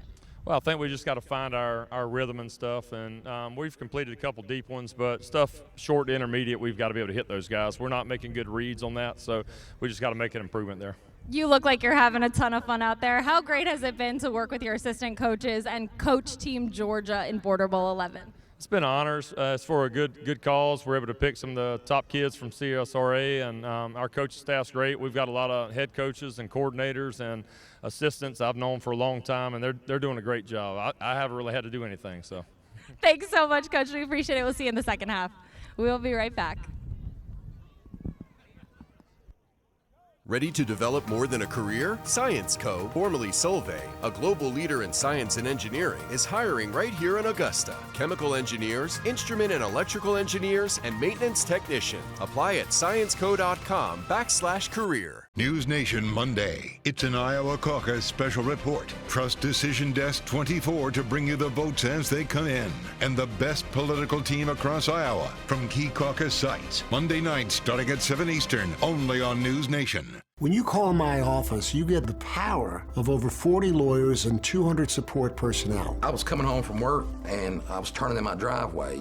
I was rear-ended by somebody texting and driving. This is the worst accident I've ever been in my life. We're there to use our resources to develop and maximize your case. I called one call, that's all. The Ken Nugent Law Firm, they took care of everything. I think you ought to turn on the power and call the Ken Nugent Law Firm. Use the power of my law firm. Remember, it's one call, that's all. Something about the morning makes you feel good now. You know that I love you. Good morning, Augusta. Let's see where it takes us. Good morning, Augusta. Ready to develop more than a career? Science Co., formerly Solvay, a global leader in science and engineering, is hiring right here in Augusta. Chemical engineers, instrument and electrical engineers, and maintenance technician. Apply at sciencec.com/career. Welcome back to Border Bowl 11 here at the Bear Den at Burke County High School. Team Georgia out in front 21-0. Now, this game would not be possible without our sponsors, and we are so grateful to have our sponsors here from McDonald's. If you share who you are and sort of what you do for McDonald's and this community with us. I'm Andy Harrelson, the operator in Aiken, South Carolina. John Ritchie, McDonald's operator in the CSRA. Tim Kuthan, owner-operator in the Augusta market. Just want to say, big fan of the McDonald's breakfast. Had a little this morning because I knew it was going to be cold out here. How important is it for you and your brand to be integrated in these communities and help us out and sponsor things like Border Bowl? Well, McDonald's, we really love our communities. We are a big part of our communities. We just strive for opportunities to support our communities. Yeah, the communities we do business, they're the most important thing. They support us, so all we can do is support them back, and that's one of the best parts about being a McDonald's operator. Yeah, we live in these communities. We want them to thrive. We want to support them to the best that we can. So, all right. And how much fun are you guys having out here today? I know it's a little windy, but well, I sure wouldn't want to be out here. It's hot and playing football, so I like the wind and like the coolness. Yeah, it's pretty cool. There's some students that are associated with our restaurants out here today, and my daughter goes to one of the schools, has some friends playing, so it definitely makes it special. Yeah, all my stores are in Georgia, so having a great time. I was going to say, we got any football backgrounds out here? Anybody play any high school football? Junior high football. Then after that, I went to work at McDonald's and made a great success for myself. I was going to say, it seems like it's working out very well for you. We appreciate you guys being a part here of Border Bowl, and thank you for all you do in the communities, and wish you well with all your McDonald's franchises, and thank you again for being a part of this, for sure. All right, and now we'll head into the package. Clarks Hill Lake is the perfect venue for a weekend trip, which is just what little Jax Lyon and his family did in August 2021. When we went, he was perfectly fine. It was his first time being at the lake, so, he wasn't too fond of big bodies of water. But Jax took a leap of faith and did something he hadn't done before. Everything went well as the day continued until they woke up the next morning. was packing up everything, getting ready to leave, and he went from the tent to the table, which was probably maybe 20 feet away from each other, and he walked there, and he didn't want to walk no more. Christy thought it was just sore feet, but it turned out to be much worse. A bacterial infection sent him to the Children's Hospital of Georgia, where he would stay for the next 5 months. He was just 2 years old at the time. In the midst of that, he had a stroke in the process. He had to get all extremities amputated off due to a blood clot that formed in the main artery of his heart. With that artery being blocked for so long, it stopped the blood flow to his hands and feet. Jax would go through therapy for nearly his entire stay at the hospital, but in the meantime, they were able to stay at the nearby Ronald McDonald House. Development Director Cody Smith says it was the least they could do. When you live in a place like McCormick, you're looking at a 2-hour commute on a daily basis to be able to be there with your child, which is really impossible. So what we're able to do is we're providing them a place where they can stay. They don't have to worry about anything. We don't charge anything for them to stay here, and it allows them to be able to maximize the amount of time they're able to be with their child. Jax was released from the hospital on New Year's Eve 2021. This is him today with his mom and big sister Kinsley. Christy says he is doing better than ever, and she's forever thankful for the Ronald McDonald House for helping them during a very troubling time. That's our home away from home, honestly. I love absolutely everybody there. They take to us as if, we're all family. They've been there when nobody else was there. We're all just a big family, honestly, and that place is amazing. I highly recommend anybody who needs somewhere to stay. If their, loved ones or, kids are in need at the hospital, I highly recommend them going there. And again, a big thank you to our friends over at McDonald's and, of course, all the wonderful work that is done by the Ronald McDonald House, which benefits from proceeds here at Border Bowl 11. And Kira, here's some wonderful sounds back behind. Yeah, I always love our halftime show. There's so much excitement going on, just like our Burt County Band. Let's take a listen to what they have in store for us.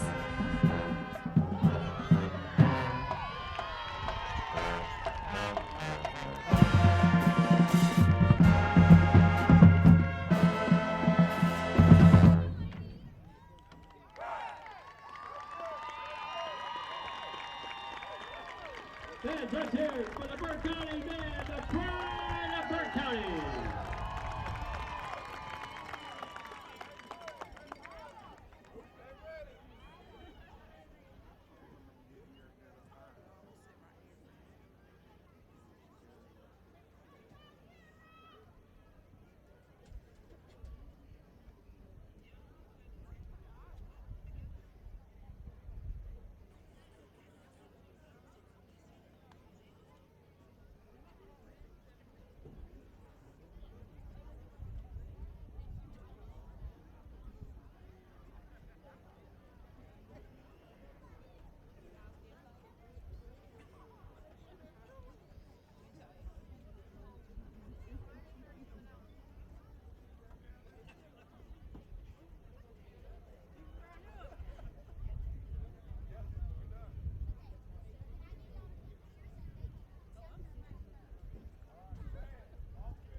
Such an incredible performance from the Burt County Band, and now I'm here with the Burt County Superintendent, Miss Angela Williams. Thank you so much for being here. We're so excited to have you. Can you tell me a little bit about what it's like for you to be the superintendent of such an incredible school and get to work with such incredible kids?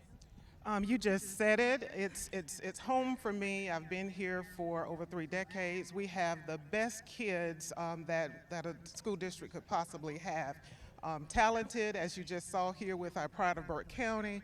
Students that have a lot of resilience, perseverance, students who have the grit that it takes to go to that next level, as you'll see with the students who have earned their way here today to participate in this Border Bowl. And we're just excited about everything that they do from day to day. Working here for 3 decades, you have to have met some incredible students. How have you seen Burt County grow in your time here? We have students who, there's just a legacy built over here at Burke County High School. Our students go on to do great things, and they don't forget about this community. They find ways to give back, and many of them find their ways back here working, as you'll see, with our head football coach. It's just one example. Myself, I'm a product of this county, so people love this community so much that they find ways to give back and even return here and make this home again. Well, we couldn't have done Border Bowl 11 without you. Thank you so much for being here and talking with me today. We're going to take a little break and we'll be right back.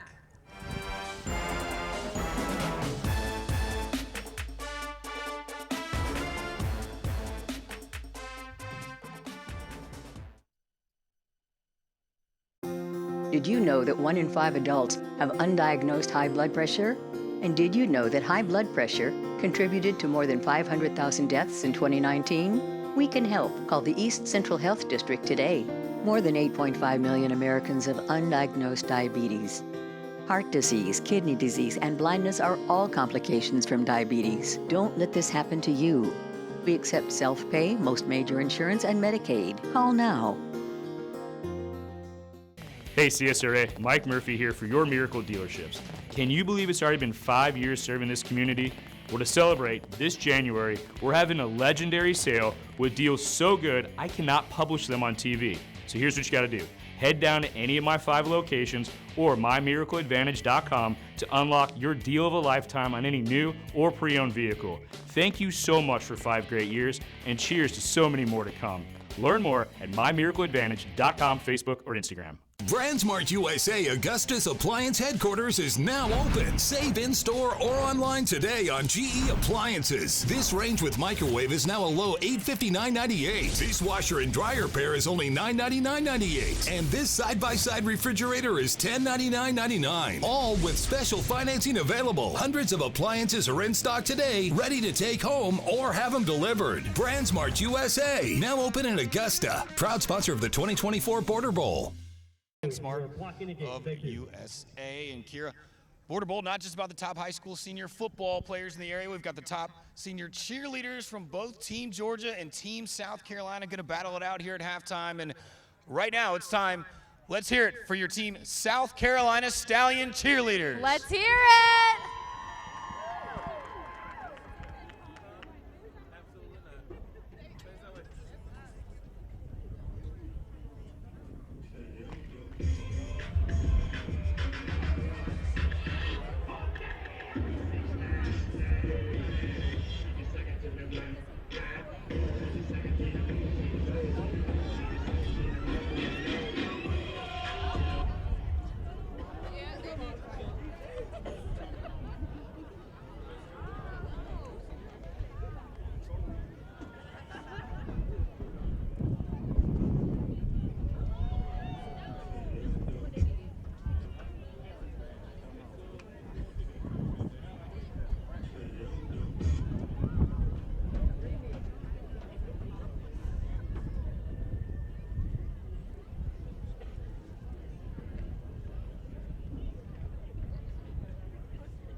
All right, they're the home team, so we're going to switch it up. And instead, Team Georgia cheerleaders.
Thank you so much, Team Georgia, for that performance. Now, I'm here on the sideline with a very special person from the Georgia National Guard, Sergeant Brown. Can you tell me what is the benefit of students enrolling in the educational programs that the National Guard offers?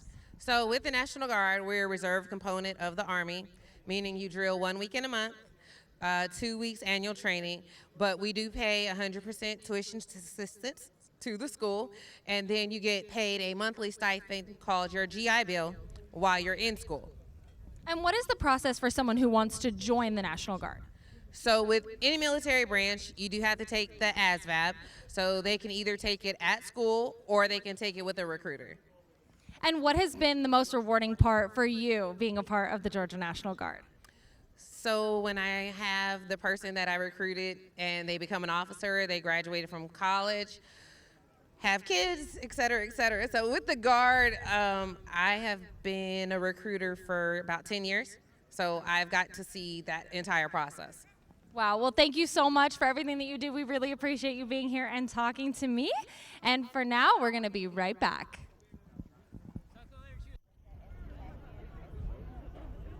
Ladies and gentlemen, South Carolina cheer.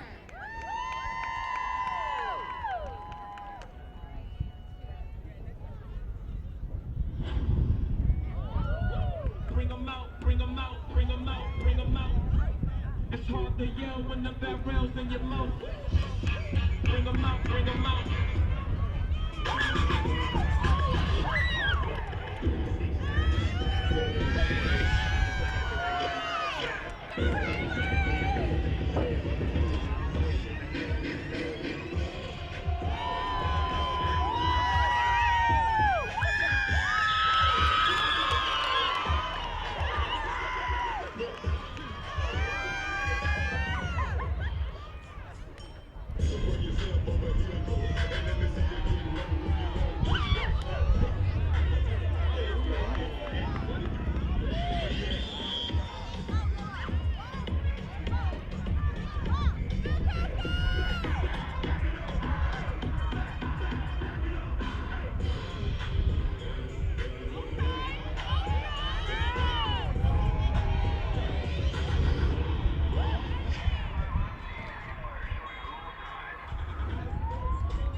Team South Carolina cheer team. Yeah, great job by both.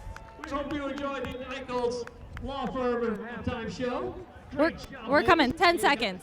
Yeah, great job by both of those cheerleading squads. They work just as hard as these football teams do all week to get their routines for the halftime show here. And in a minute, we're probably going to catch up with Team South Carolina head coach Brian Smith. But for now, we're going to toss it up into the booth with our friends John Hart, Ashley Brown. Guys. 21-0, Georgia leads South Carolina at the half, and I believe Kira does have the head coach of Team South Carolina, Barnwell's Brian Smith.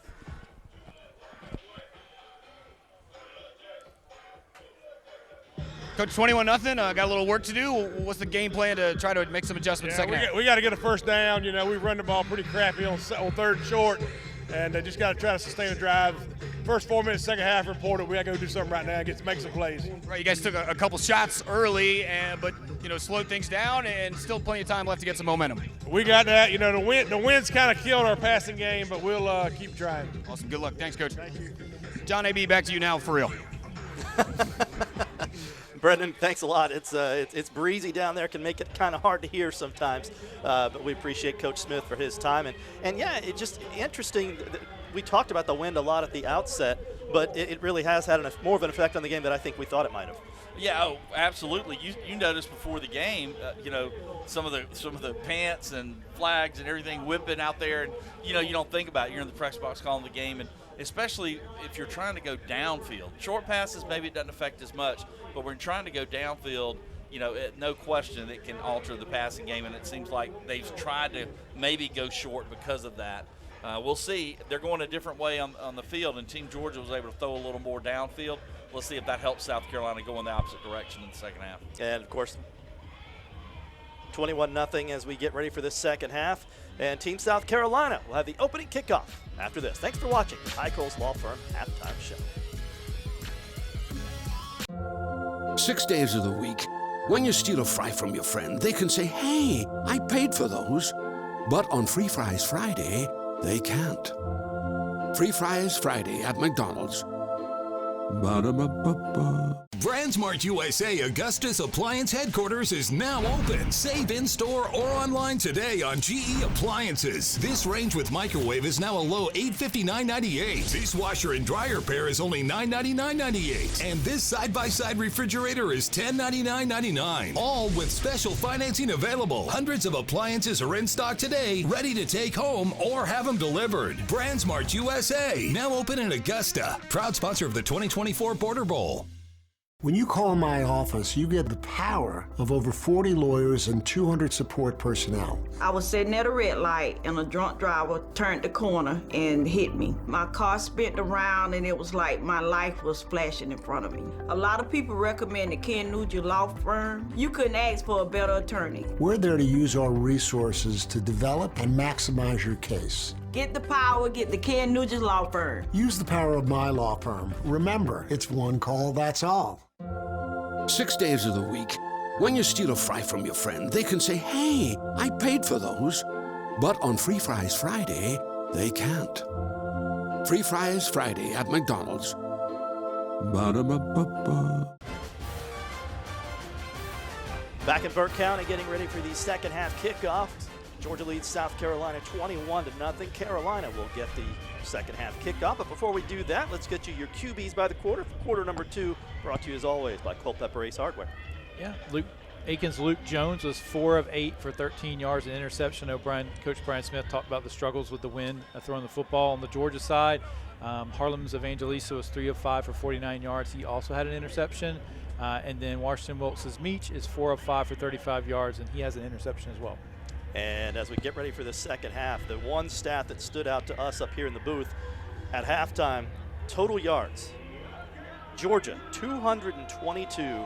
South Carolina, 34. And that's 34 yards on 27 offensive plays, John. It's just been a struggle to do anything against this. As much as we're talking about Harris and the offense for Georgia, that defense for Team Georgia has been stout.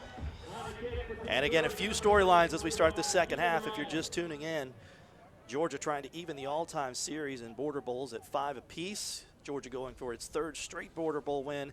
And South Carolina trying to score in Border Bowl for the first time since the 2019 season, which was played in 2020. It's over 10 quarters now, John, that they've gone scoreless.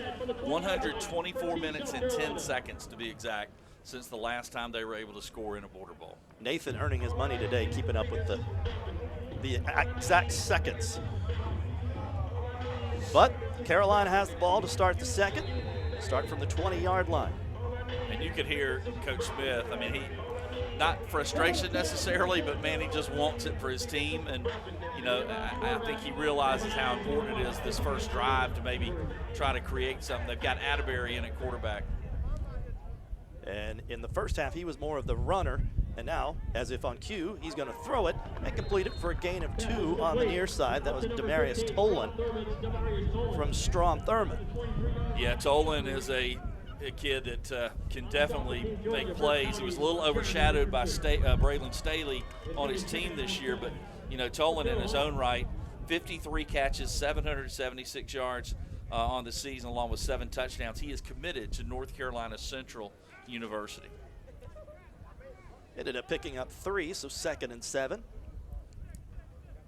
We've had a couple of guys go to North Carolina Central and do well. One of them, Jonathan Nicely, a former standout at Evans. And this is Lockett. And he tried to get to the edge. He'll pick up 2, and just like that, South Carolina facing a 3rd down from deep in its own territory. But here's where they've struggled: 3rd and short. They've had 3rd and 1, 3rd and 2, multiple times throughout the game. They've just been unable to get anything in those 3rd and short situations, and 4th and short for that matter. First down will go a long way here for the South Carolina squad. Yeah, they've tried to go jumbo package a lot and pack everything in and see if they maybe spread them out. Yeah, with Atterbury, I think that's the advantage you have. He's super quick and athletic. He's in there along with big Jaden Fuller. And they're going to go with Fuller. The big man pushes across. First down, Carolina, across the 35 to the 38-yard line. I feel like if you attached him to the stadium, he could pull the whole thing. I mean, he's just so big and strong. Jaden Fuller in there, easy touchdown, or first down, excuse me.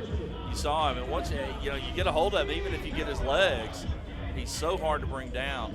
All right, so Fuller versus Jameer Roberts lined up across each other. Which one you got? Oh, man, I give Roberts the quickness side. I just don't want to be in the middle of it. I don't either. The strength, I go to Fuller for sure. The quickness and speed, I'll go to Roberts. That might need the Richter scale to decide that one.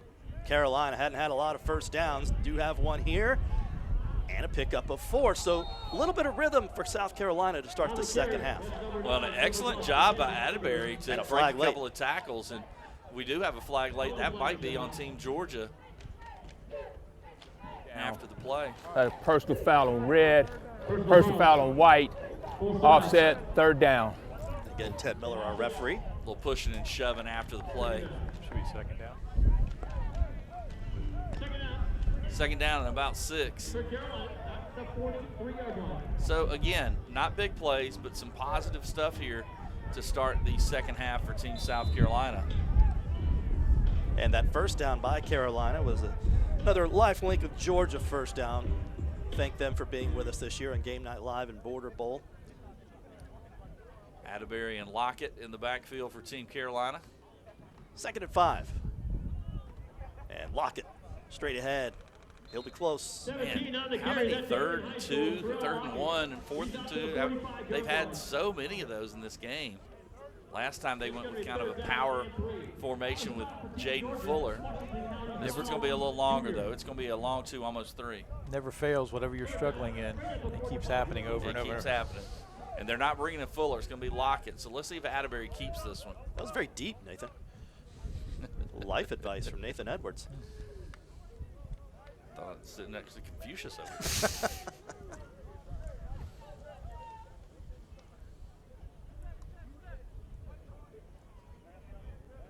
Third and 3. Atterbury got the instructions, swings it out. Thought we might have a trick play there for a second, but we're still going to be 2 yards short. It's going to bring up 4th down. That's Evans Phillips. The problem with that, it was so slow developing. Again, those receivers can only block those DBs for so long. So it's going to be 4th down. I think if you're Carolina, I think at this spot on the field, you go for it. What do you have to lose? Well, we'll do an early Ken Nugent one call. That's all moment for Brian Smith, the head coach of South Carolina. I like the idea of going for it, and I like the idea of Atterbury running the football. It gets to the point you're already down 3 possessions, so how many possessions are you going to get in this half? I like just bring it to the right, have all those 3 guys in the backfield lead block, and let Atterbury run behind them. They're not, though. They're going to the left, and even with second effort, they're not getting it. Yeah, Fuller short, and Georgia with a big defensive stand to begin the second half. And the team in red will take over at the 46-yard line in plus territory. Think about how much different this game and this offense would be if they could just pick up 3 yards, on about 6 or 7 of these plays. Unable to do it, and they lose, now they're going to get the football back to Georgia. And Team Georgia's been very dangerous with the ball. I will say this, 34 yards total offense for South Carolina in the first half. They almost equaled that on their opening drive of the second half, 25 yards.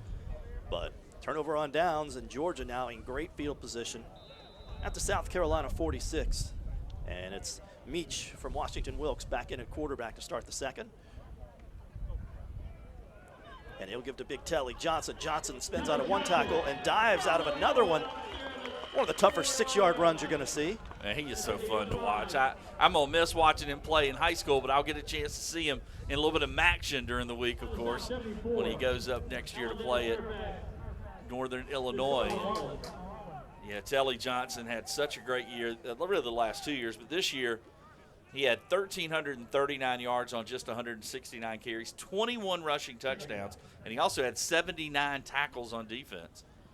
And the great thing about him playing at Northern Illinois and being in the MAC, they play on like Tuesday Yeah, nights, that's what I Wednesday. said. We're gonna Weekday action, man. Yeah, absolutely. Can't wait till they play in Miami of Ohio. You got him against Rayshawn King, the two teammates today.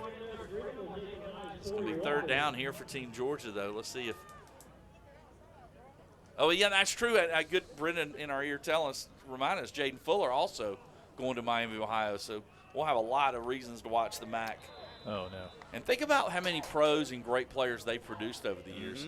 I mean, if you go up and down the list, I mean, obviously Ben Roethlisberger, Antonio Brown, you know, as a Steeler fan, those two stand out. But, you know, you look through the NFL, there are a ton of great players that played in the MAC. Another terrible break for South Carolina. They were in position to try to get a 3-and-out and get the football back. The penalty gives Georgia a first down at the 36-yard line. Yeah, they haven't had many penalties today, but they had the face mask that gave Georgia a first down. This one gives Georgia a first down. Costly ones, not many, but costly. As this is King, I believe, on the carry. Yeah. From our lips to God's ears. Yeah. Just talking about him going to the MAC next year. And 9 yards on the carry for King. 9 yards on first down. Yeah, that face mask penalty may be one of the biggest plays in the first half. Yeah. They were going to get the ball probably inside of Georgia's 40. Yeah, they had Georgia pinned back deep, and that face mask gave Georgia a first down.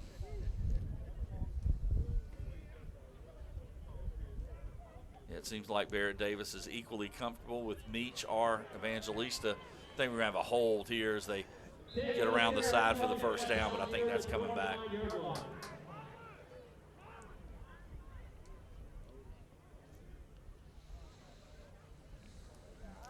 So Johnson comes back in. That means King will check out. It's a nice luxury for Yeah. Barrett Davis to have.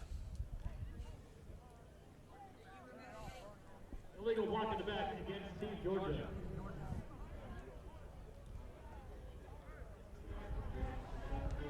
So legal block in the back is the yeah, call. it's gonna back him up. Let's see what. Yeah, it's gonna back him up here in Team Georgia to the 37-yard line. Now Team South Carolina has to take advantage, try to get a stop here and get the ball back.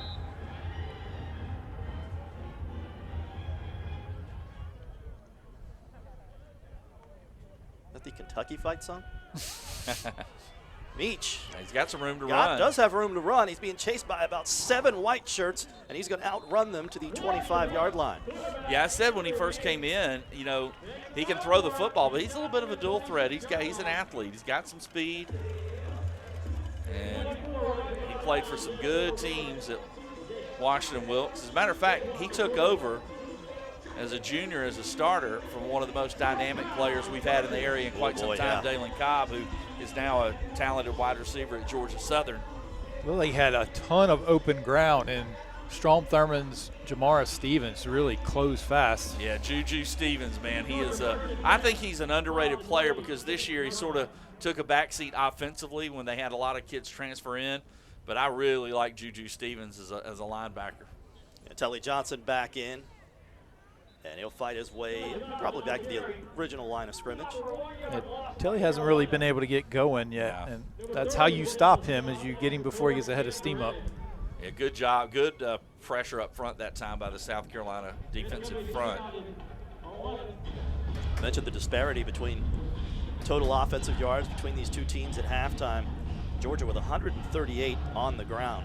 South Carolina just 21. Of course, a lot of that 138 was the 72-yard score. Yeah, first on the play, first play of the game.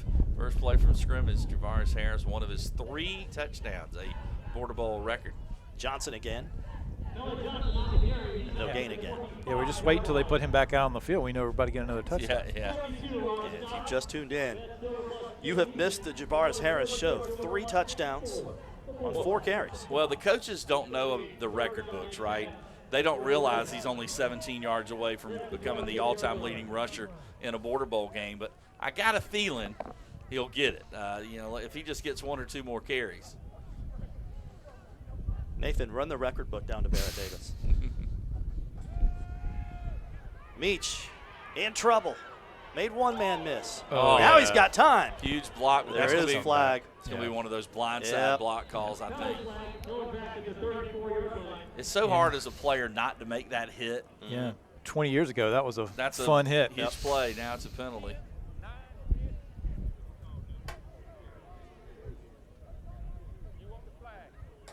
It's so hard to stop yourself.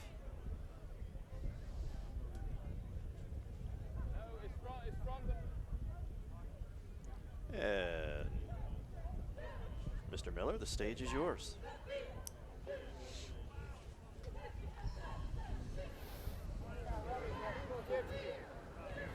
Personal foul, blindside block on the offense. 3rd down. So back up way up. Very clean first half, but this drive has seen that's the 3rd penalty on Georgia. Yeah, it's been a pretty clean, in terms of penalties, pretty clean game. We've had, 4 turnovers, 3 by Team Georgia and 1 by South Carolina, but it's been clean in terms of penalties for sure. Yeah, this could easily be a 30, 40-point game without the turnovers and penalties for Georgia. Yeah. 3 wideouts to the left for Meach. He's going to look right, and he's going to go down. That is right here in Burke County. Boy, how many Burke County players have we called out today? Chase Allen. No, that's Eason, Jade Eason, or Jade Neeson. Jade Neeson, my bad. Team South Carolina. He was my pick for the MVP for the South Carolina defense, or for the defense if South Carolina were to win. And we finally got to call his name. This is a kid, John, I've never heard of it. I've heard 30-something. I've never heard of this. This year, Jade Neeson had 40 tackles for loss. Matter of fact, he had 10 in one game where I called the coach and said, is this right? I remember that story. He said, we've gone through the film. It's right. They had his tackles wrong, but his tackles for loss were right. Unbelievable performance. You're going to punt it. High kick into that wind. And out of bounds it goes at the 22, and that is where South Carolina will set up shop down 21-0. 3:19 left in the 3rd quarter. Ready to develop more than a career? Science Co., formerly Solvay, a global leader in science and engineering, is hiring right here in Augusta. Chemical engineers, instrument and electrical engineers, and maintenance technician. Apply at scienceco.com/career. Join the Augusta Metro Chamber for Third Thursday Business Builder, January 18th, as we discuss thriving in the digital age, a business guide to AI, with Austin Carr from Unity Fiber. Register at AugustaMetroChamber.com. The CSRA's favorite news app is now even better, with easier access to local news, weather, and streaming video. Download the NewsChannel 6 mobile app. Chief Meteorologist Tim Miller, weather coverage you can count on. Ready to develop more than a career? Science Co., formerly Solvay, a global leader in science and engineering, is hiring right here in Augusta. Chemical engineers, instrument and electrical engineers, and maintenance technician. Apply at scienceco.com/career.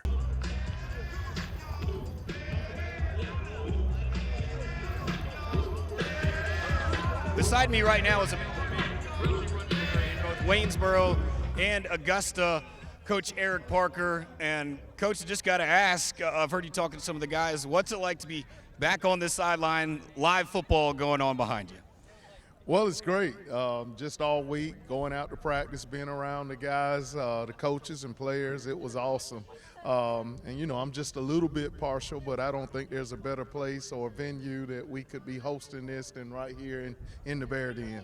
I was going to ask you what sort of memories sort of does it evoke to be back here? You spent so many Friday nights with this program. Yeah, it brings back a lot of great memories. And, you know, the coaches and the players and even some of the parents that I've seen today, just, you know, it just brings back the history of being in this area at Laney and Burke. And, man, it's awesome. And, You know, I don't regret my decision. It was time to go, but it still doesn't take away the fact that, boy, you miss some of those relationships and things that go along with the game. I know I still see you bouncing around to different schools, and I know you love that. And I think everyone in the stand wants to know, how's that golf game? It's awful. It's awful. As a matter of fact, I've quit about 3 times. Well, you can go back to it. You got time. Appreciate the time, and hopefully we'll see you at the end, maybe with the paddle. Appreciate it. All right, John A.B., back to you guys. More men should say that, John, because that's the honest answer. It's awful for most of us. That's fantastic. Great. Thanks to Love Coach Parker for his time.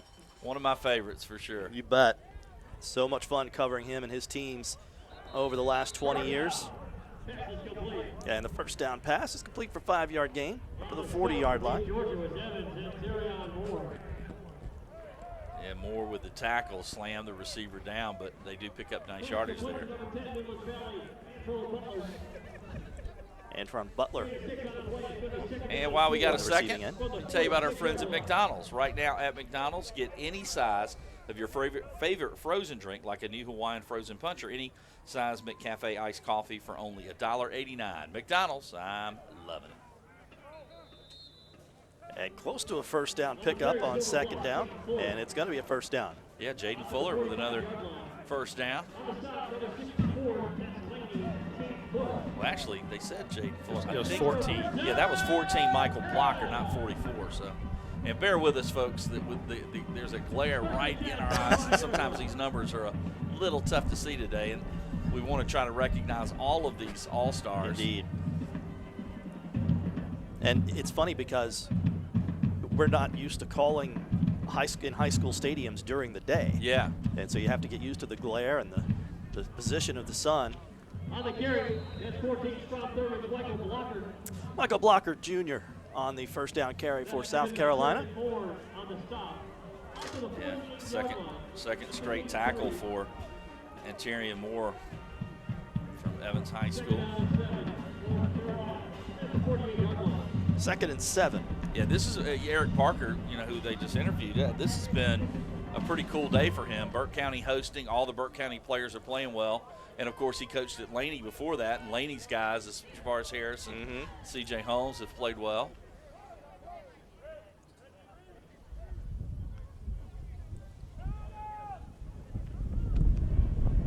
That's Atterbury making something out of nothing, and he's going to have a first down. As much as I'm excited that Luke Jones, even though his team struggled, has gotten a chance to play today, I just think Atterbury gives him more offensively because of his ability to run the football. He's so quick and athletic, and you have to worry about the running back, and you got to worry about him, and it sets yourself up for some things you can do with the read.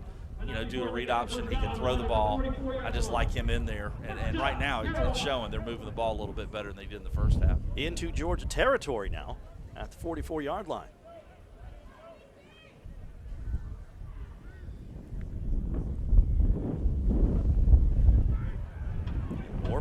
I was going to say more positive yardage, but that flag's going to negate that. Nathan's saying it's a face mask, and he's usually right, so that could end up giving South Carolina a first down possibly.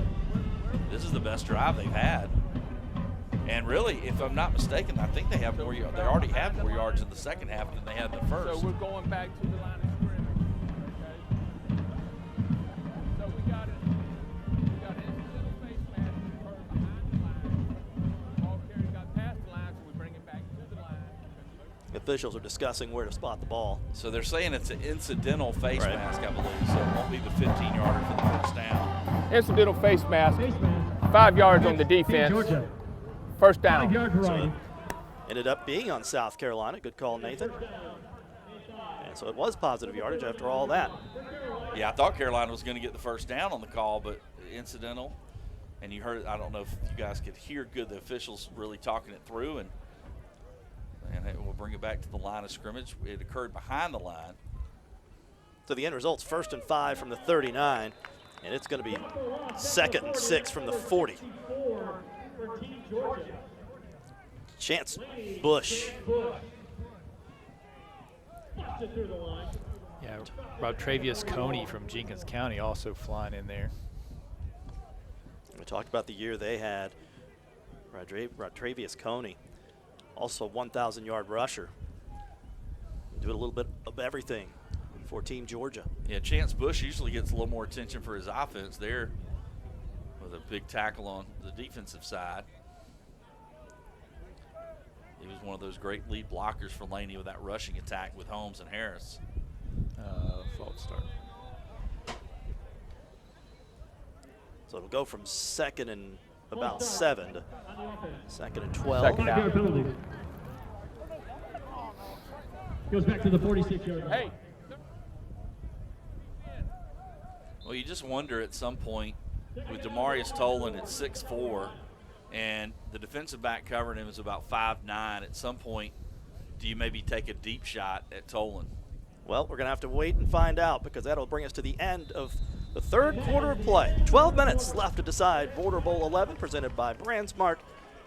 The fourth quarter straight ahead.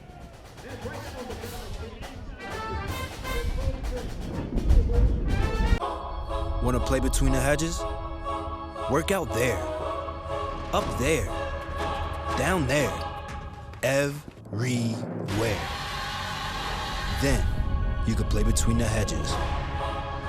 BrandSmart USA Augusta's Appliance Headquarters is now open. Save in-store or online today on GE Appliances. This range with microwave is now a low $859.98. This washer and dryer pair is only $999.98. And this side-by-side refrigerator is $1099.99. All with special financing available. Hundreds of appliances are in stock today, ready to take home or have them delivered. BrandSmart USA, now open in Augusta. Proud sponsor of the 2024 Border Bowl. At Ace, your backyard is right in our backyard. So when you need to feed your grass, remove the weeds, or wrangle those leaves, go to the best place that delivers on top brands like Ego, Toro, and Steel. You can also order online for curbside pickup or get what you need delivered today. Around the block, what you need in stock with people who know their lawn care. 70 years of helpful customer service. Come see us today at Culpeper Lumber, Ace Hardware, and Evans and Thompson. Ace is the place with the helpful hardware, folks. Is your driveway or parking lot in desperate need of repair? Improve the value of your home or the image of your business with precise seal coating and line striping. We're your local paving and concrete experts, licensed and insured with only the best trained professionals and the most updated equipment. Your property's image creates a lasting impression. We are committed to providing exceptional quality customer service while building long-term relationships. Precise seal coating and line striping, where each job is our best. Want to play between the hedges? Work out there, up there, down there, everywhere. Then you could play between the hedges. South Carolina 2nd and 12 from the Georgia 46-yard line as we begin the final quarter of play. And Atterbury will keep. Oh, how did he? Thought he was going to keep his feet there for a second. Great play by Coney. Rob Travius Coney made a great play behind the line of scrimmage. Yeah, Jenkins County showing up here today at Border Bowl. We're only about 15 miles north of Millen. So 3rd and 16 now, loss of 4.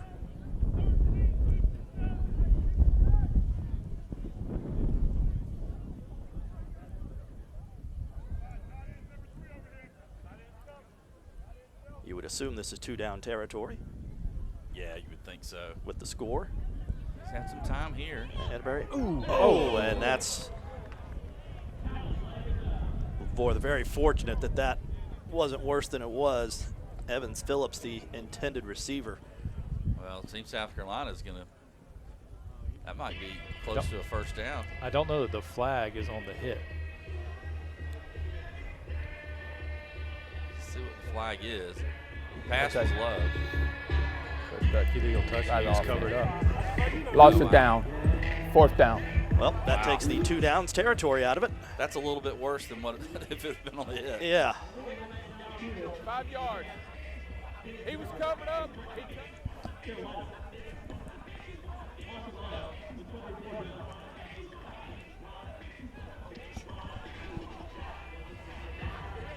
We have illegal touching.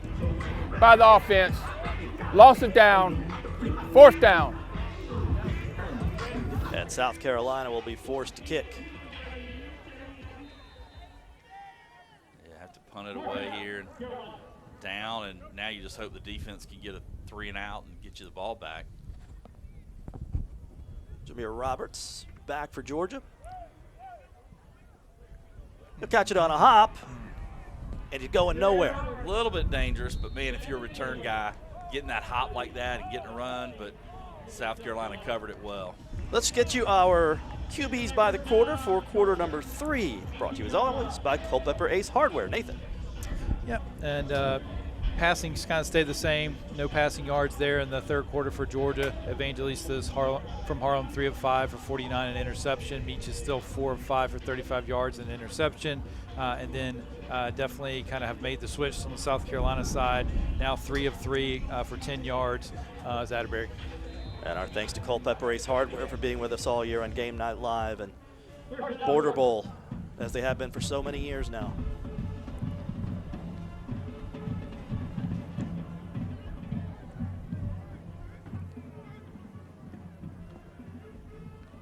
And Evangelista back in at QB.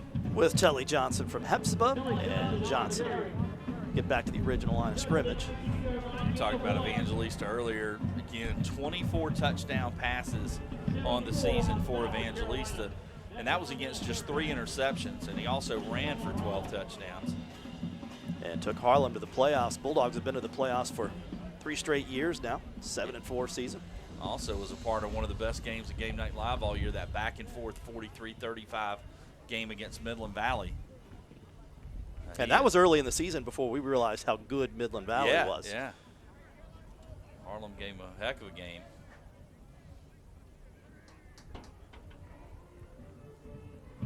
Johnson again trying to pick his way through traffic, and he does. Gets to the next level, and a first down at the 30-yard line.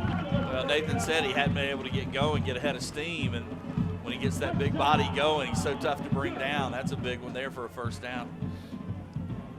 And making the tackle for Team South Carolina was Desjuan McCorkle from Silver Bluff. But you're making a decision if you're going to come up getting that guy at full speed. He's a big bruising runner. Really helped turn around that Hepzibah program in his time there. Georgia in no hurry with the 21-point lead and 9 and change to play. And this is Holmes. Yeah, that's been a really effective play for Team Georgia, the jet sweep to Holmes and Harris. That time Carolina did a better job defensively stopping it. Trayshawn Clark on the stop. He had a big first half. Yeah, he's had a really good first half with an interception, a couple of nice tackles. And out of Strom Thurmond. Second down.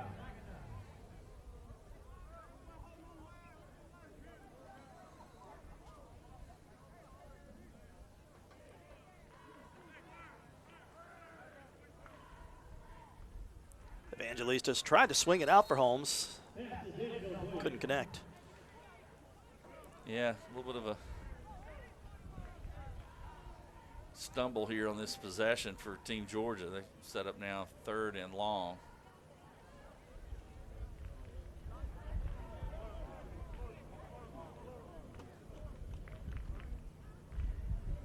Getting the players situated here for this 3rd down play. It'll be 3rd and 10. To the 40, so it's 3rd and 10. Line to make is the 40-yard line.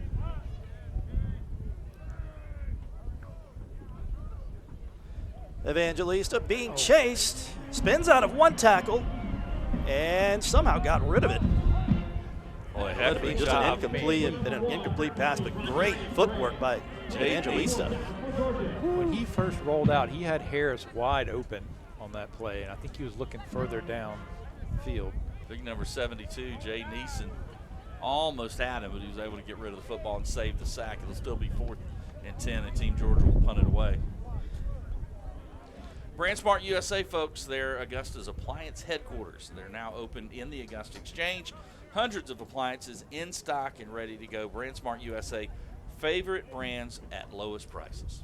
Which brings us to our second BrandSmart USA trivia question of this Border Bowl 11. And sadly, AB, yes, our final BrandSmart USA trivia question of this season? Oh, could I end it at 2-0 for the I have a feeling. So I'll set it up this way for you. Yep. Nathan and I had the pleasure of joining you on your radio show on Thursday night. Okay. So if you were listening out there, or this will see how much AB and Nathan were paying attention to anything I said. We talked about this. I'm going to miss this one. So if you were listening, you may already have the answer. Yeah. There's been a lot of coaching news this week. Bill Belichick stepping down with the New England Patriots. Nick Saban retiring. And that leaves only 4 active coaches in FBS college football with 4 active coaches with a national championship. Give me all 4. Take your time and think about it. We'll get to the answer here in just a bit.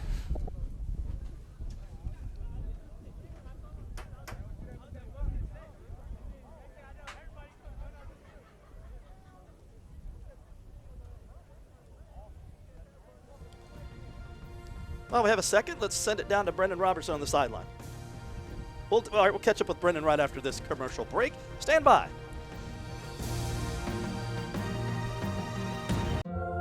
Six days of the week, when you steal a fry from your friend, they can say, hey, I paid for those. But on Free Fries Friday, they can't. Free Fries Friday at McDonald's. Ba-da-ba-ba-ba. Johansson Sporting Goods in downtown Augusta has been equipping CSRA high school teams for over 50 years.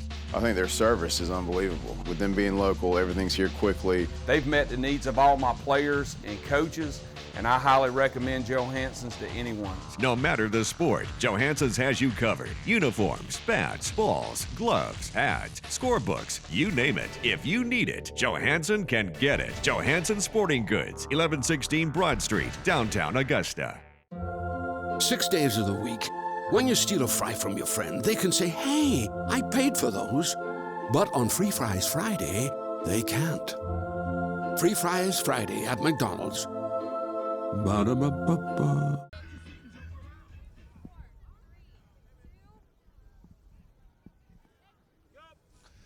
Welcome back to Border Bowl 11. I'm on the sidelines here with Silver Bluff linebacker Jaden Fuller, the 2A Defensive Player of the Year. And the game's maybe not going the way you guys wanted to this point, but what's it been like this week coming together and playing with a bunch of guys you normally compete against on Friday nights? This week has been spectacular. Even though we had delays and we only got to practice 2 days, I still feel like the camaraderie was really good. I got to gel and bond with some guys that I've been playing against since 9th grade, and it's awesome to see all of us come together and then put it together and try to win a ball game. You're going to be teammates at Miami of Ohio with Rayshawn King over here on Team Georgia. You had a lot of options. What was it about Miami of Ohio you decided that was your home for the next couple of years? The family environment and relationship I have with the coaches and the staff there. I know it's a long away from home, but I just feel like I'll be taken care of really good there. And being able to make an impact early on and learn behind the 2 linebackers returning, I think that's why I chose Miami, Ohio. All right, 8.5 to go. Good luck over there. Yes, sir. Thank you. Guys, back up to you. Thank you, Brendan. I don't know what kind of broadcasting school they have at Miami of Ohio, but Jaden might have a career in television when his playing days are done. The question is, can Brendan play linebacker? I think we know the answer. Brendan tells us he's more of a soccer guy. Yeah, Jaden Fuller, man. Like I said, go find him on Twitter, now X, I guess, because his workout videos are just as impressive as his football. South Carolina receiver got tackled. Yeah, Nate. Flag is down. It should be because he had a 15-yarder and a first down for Carolina. Yeah, Demarius Tolan on that far sideline got tackled. Well, they were trying to do what we said. I mean, Demarius Tolan, 6'4", he's got that big body, that long reach. He's got a shortish defensive back. Defensive pass interference on the defense. Resolve the penalty, first down. So, but the thing you have to do if you're going to make that deep hit, you've got to give the quarterback time to throw. And that time, that South Carolina offensive line did a really good job giving their QB, Luke Jones, time to throw the ball. See if Luke Jones can get hot here. We saw him against Midland Valley do some really nice things for Aiken. Moves them all the way up to the Georgia 42-yard line. And out of the reach of Malik Scurry. Haven't called his name since the first half, the receiver out of South Aiken. Yeah, he overthrew Scurry, but then he had another receiver running behind. It was almost a tip drill type play, but That'll be second down. I like that they're coming out aggressive here on this drive. I think that's absolutely what they have to do if they're going to try to get back in this game and somehow come back in the final 8 minutes.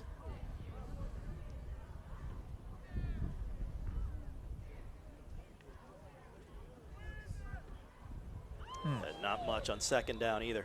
And you're hoping to maybe catch Georgia off guard, but absolutely not. On the carry, that's number 12 for Midland Valley, Evan Phillips.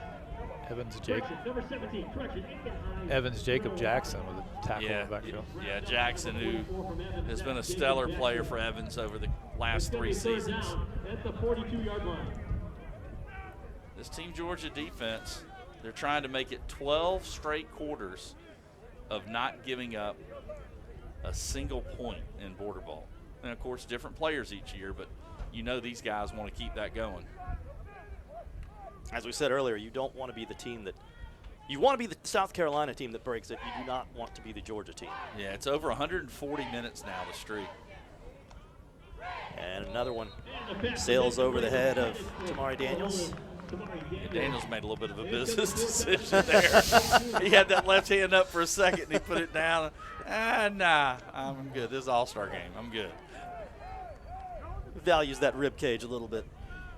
Yeah, they've got a kid that, he played at Blackville Hilda, did T.D. Daniels, Tamari, and they've got a kid, Shaquille Holman, who I would be stunned if he's not in this game next year. Had a huge year running the football for them. Really good athlete. Look forward to seeing him. Yeah, that junior class, that South Carolina running game with Javon Edwards and South Aiken, kind of already looking ahead to next year, but some good ones coming up next year for Team Carolina too. So going forward on fourth down, almost picked off. That was Jackson. Jacon Jackson, his second big play of this drive, and boy, he saw nothing but green, well, not grass, turf in front of him.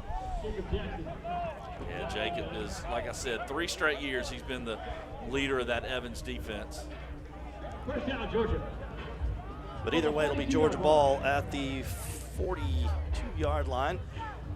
Give us a chance to go ahead and get an answer to our Brand Smart USA trivia question. Again, the question was, with Nick Saban retiring, there are now only 4 head coaches in FBS college football.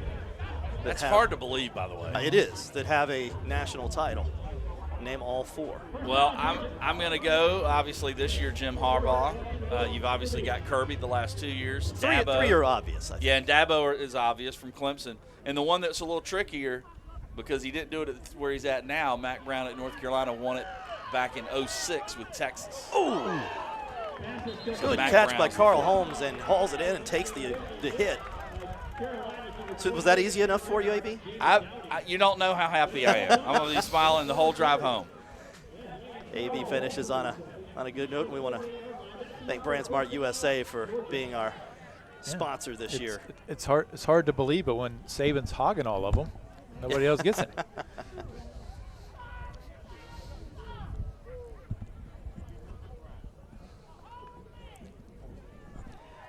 In trouble as Meach gets rid of it to Holmes, and he's dragged down behind the line of scrimmage.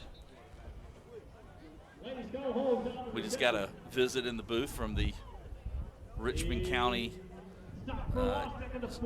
Director of Athletics, Scott McClintock. And, he's been a principal at several schools in South Carolina or in Georgia, but he loves seeing his guys do well. He's going to be happy that it looks like, barring something crazy, the MVP of the offensive side of the things today is going to be a Richmond County player for sure, Javaris Harris with 3 touchdowns. Get down. Pushes them back to the 33. So the unsportsmanlike conduct will push Georgia back to the 33-yard line with 6:37 left to play. I got to tell you, we haven't mentioned the biggest guy on the field, and that's number 79 for Team Georgia. When we get a look at him, Brian Bailey for Hepzibah. I mean, he's kind of the left side of the line by himself. The guy is a monster. 330 pounds, about 6'4", 6'3", somewhere in there. I'm still counting how many yards they need for a first down. Yeah, I got to go. It's a 3rd and 30. What you got in the playbook for this one, AB? Go back to that jet sweep. I think you throw a pass to the middle of the field. I think that's where they've been effective throwing deep, middle of the field. That's where I would go. Well, bigger question is, do you even throw this football there? It's an all-star game, I do. In a regular game, I don't. I know I probably, just punt away, but just play safe and then punt it away. But in this one, I probably throw it. If I do anything conservative, it's going to be a screen pass. There it is. That's what There it is. Good call, AB.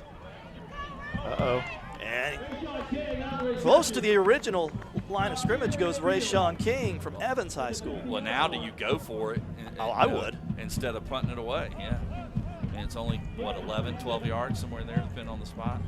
Maybe 13. Yeah, he's not. 13. He values that shutout streak. He's not going to do that. You're right. It's probably true. Well, and part of it is you're up 21-0. Do you feel like you're showing up the opposing coach if you go for it? I don't think so, but that might be in the back of his mind too.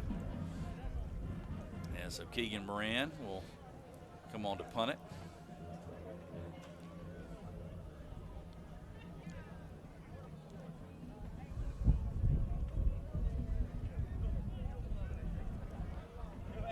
Got it away.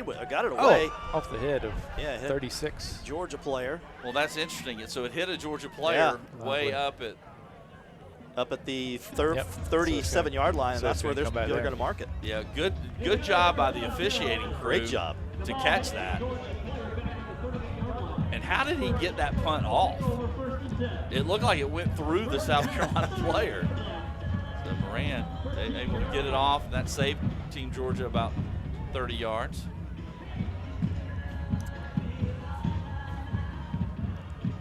So Atterbury back in at quarterback, Blocker in at running back.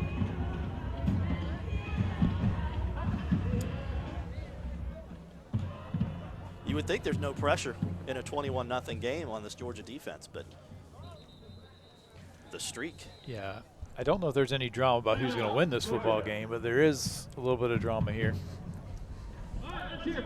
Well, the Georgia Army National Guard offers you so much more than what you think. You can get a degree with money for school, learn job skills that translate to the civilian world, make bonds that last a lifetime, and earn pride for life. When you become a Guard soldier, your family will thank you, your country will thank you, and your future will owe you. We heard from a National Guard's woman on the field earlier talking about how great, what they can do for you for school and with the GI Bill, and we appreciate them for helping sponsor high school football with both Game Night Live and now Border Bowl. Indeed. Hey, we talked about the facilities here.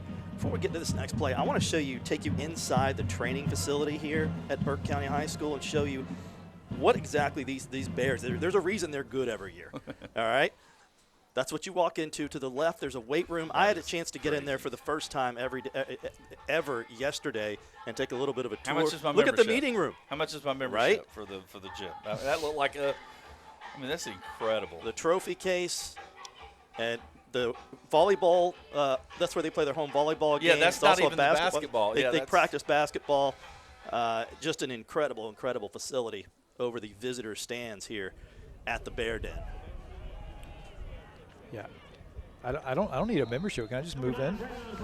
Yeah, they got pretty much everything you need right there. Yep. The meeting room is what's crazy. I mean, the weight room's awesome. There's some schools now that have weight rooms. I don't know about that nice, but something similar. Every seat in that meeting room had its own power outlet, so they can charge their phones and all that kind of stuff, laptops, whatever they need to be looking at. There are college football programs that would be envious would trade places for sure of that. 2nd and 16. Atterbury gets rid of it, but incomplete. Atterbury's trying to go downfield. That one might have been a play where it would have been smarter maybe just to go ahead and run it, but they're just trying to get something downfield to get some points. But now it's 3rd and long. 3rd and about 16. They do not want this streak to go another quarter here, and we're 5 minutes away if they can't get some points on the board. I say that. The players probably aren't thinking about it. The coaches probably are. I have a feeling the Georgia defense is thinking about it. The Georgia defense might be. Atterbury incomplete again. 4th down and 16, and they're going to just punt it away. Nate Nordine will come on. And by the way, we didn't really get a chance to talk about how great a year he had. As he's punting right now, but as a place kicker this year for Team South Carolina, or for his squad in high school, Strom Thurmond. You know, Nate Nordine was spectacular. 41 of his 65 kickoffs were touchbacks. He was 45 for 50 on PATs and 8 of 9 on field goals. Really solid year.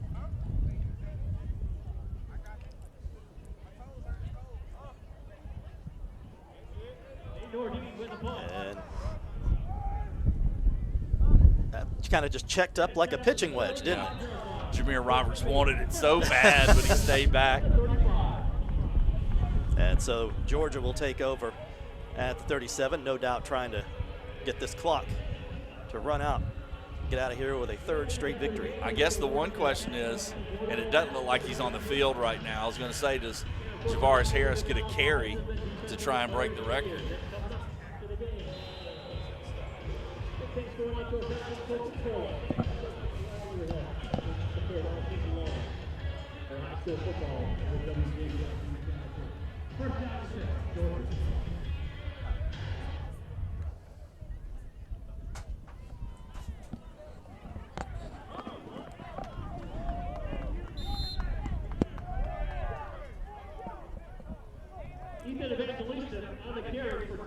Evangelista on the carry for Georgia.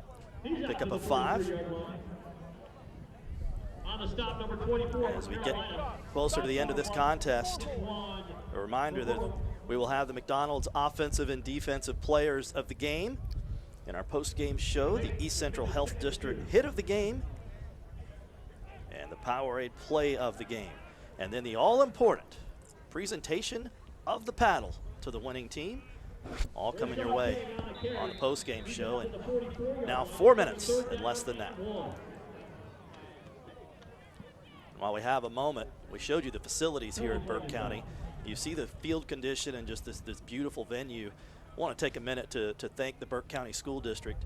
They basically rolled out the red carpet for us since we approached them several months ago about possibly holding Border Bowl here, and the idea is to on the defense, personal foul on the offense. Those fouls de-set, 2nd down. Sound and fury signifying nothing, but the idea has been to sort of move Border Bowl around the CSRA, kind of like the Super Bowl does, and Burke County bought in from the beginning and has just been a great host and great partner for this game, so we want to make sure we say thanks to them.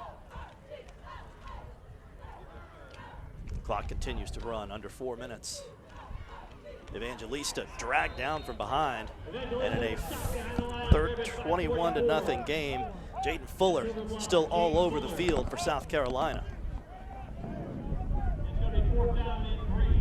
So let's see what Barrett Davis does here. I was about to say Carolina's going to get the ball back at least one more time and have one more shot to get on the scoreboard, and they will.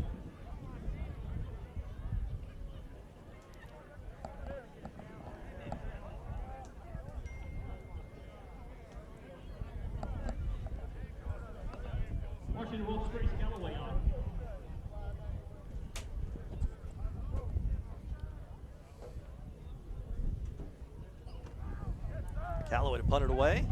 I think somebody might have got a piece of that, but it takes a great Georgia bounce. And South Carolina will set up shop at the 38-yard line with 2:53 left to play. So the only drama left in this one is to see if Carolina can get on the board and end that streak. And while we have a second, also want to thank our crew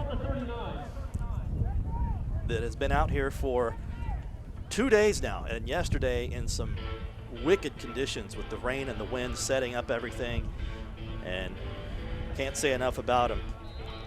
Our director, Josh Recor, our replay coordinator, Ben Price, working graphics for us, Danielle Casale, audio, Jeff Singleton, our camera folks. And folks, it ain't easy to keep those cameras steady in gusty winds like this. Gary Nipple, Danya Alawir, Katron Hugie.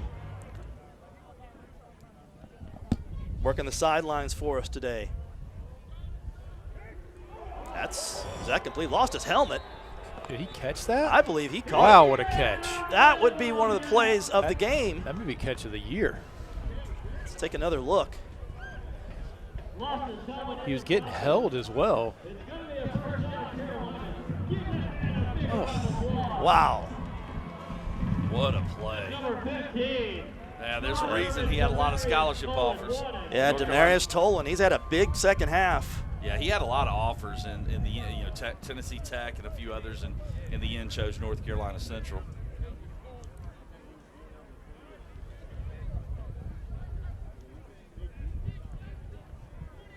Okay, where was I? Red cap today. Adam Karstens running the live truck for us. Reggie Mackey keeping us on the air, and master control back at Television Park. Jarrett Ledger and our production manager Lauren Fitzgerald. That whole crew all year long. Best in the business, and we appreciate them. Makes our job look very, very easy. Another long one, and this one is broken up. Boy, you can tell Brian Smith and Team South Carolina now are just going to wing it and try to get on the board. Almost had another big gain. It'll be second down from the 37-yard line.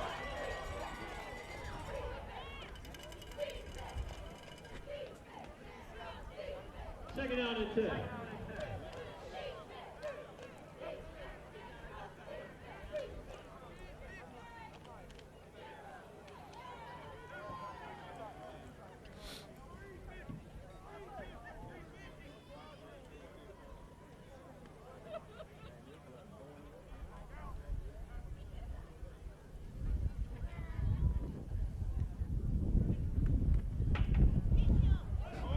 And this time keeping it on the ground, that's Lockett. Lockett to the left side. Lockett's got a big gain to the 15-yard line. And hold everything. Flag down back at the 33-yard line. Boy. Tough break for Team Carolina there. And there was a lot of excitement on the Carolina sideline as he was making his way down the opposite sideline, but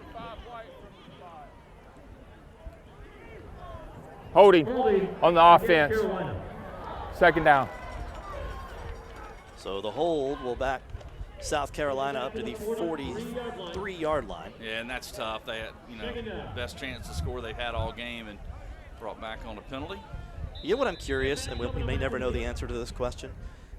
If South Carolina had gotten it down to, say, the 10-yard line and didn't punch it into the end zone on a fourth down, would Brian Smith kick the field goal just to get some points on the board? Oh, that would have been interesting.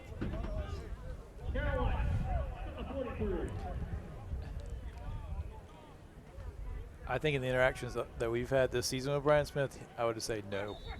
Yeah. Oh, the whistle had blown. That's going to be a big penalty against Georgia. And now, let's start doing this. Yeah. I really don't. I think he didn't hear the whistle. I don't think it was him trying to hurt anybody. I just don't think he heard the whistle.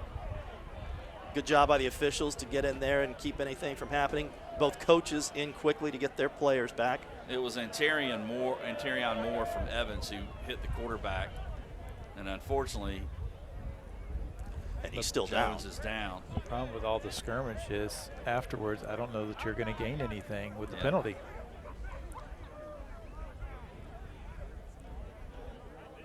Luke Jones being attended to at the 35-yard line. You hate to see that in any play, but especially one that the play was blown dead. And you're right. I mean, they probably should get yardage out of that. Ejected. They've ejected. It sounds like they're ejecting Antarion Moore. And you hate to see this in an all-star game again. He was right there. Could he have stopped? I don't know. The way he reacted, though, I just don't think he heard the whistle. But you got to. That's part of it. You got to. That's all they can do to stop the play is blow that whistle. So. He's still down. Well, that's something we haven't had an ejection in Border Bowl history. Is Luke Jones? I'll add that to the record. Yeah, you hope. You hope Luke Jones obviously is okay. That's the key here. But you're right, AB. He was going full speed the entire time. Yeah, he didn't.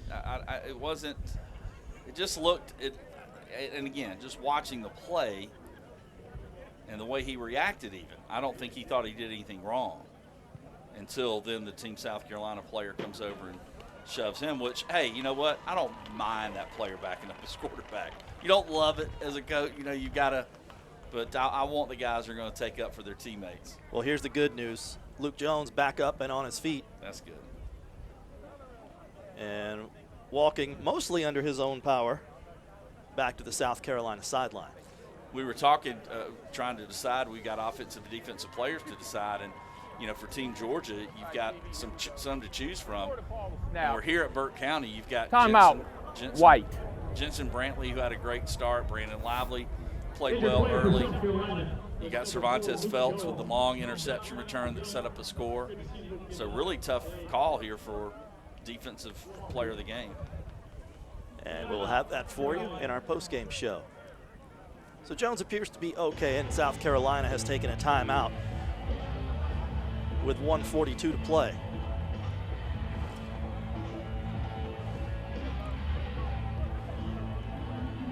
And now the officials are going to walk over and have a conversation with Brian Smith.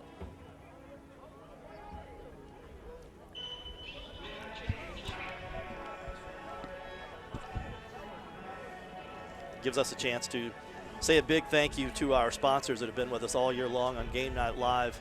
And Border Bowl 11 starts with BrandSmart, our presenting sponsor. They've been with us all year on the trivia question as well. Then our partner McDonald's, been with us for so many years, the Georgia Army National Guard. Ken Nugent, Busby's with our instant replays, Murphy Auto Group with the Red Zone, Lifelink of Georgia on our first downs this year.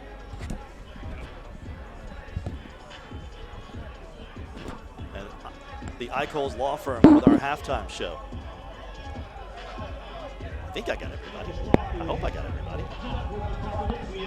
But without them, we don't have Game Night Live or Border Bowl, so we appreciate it. All right, looks like we're about ready to get back to business here. South Carolina, the end result of all of that's going to be Carolina ball at the 43-yard line as they try to avoid being shut out for the third straight Border Bowl. Atterbury back in at quarterback and almost picked off. Boy, big Jeremiah Gilmore from Jenkins County. Jenkins County has had a good game here today.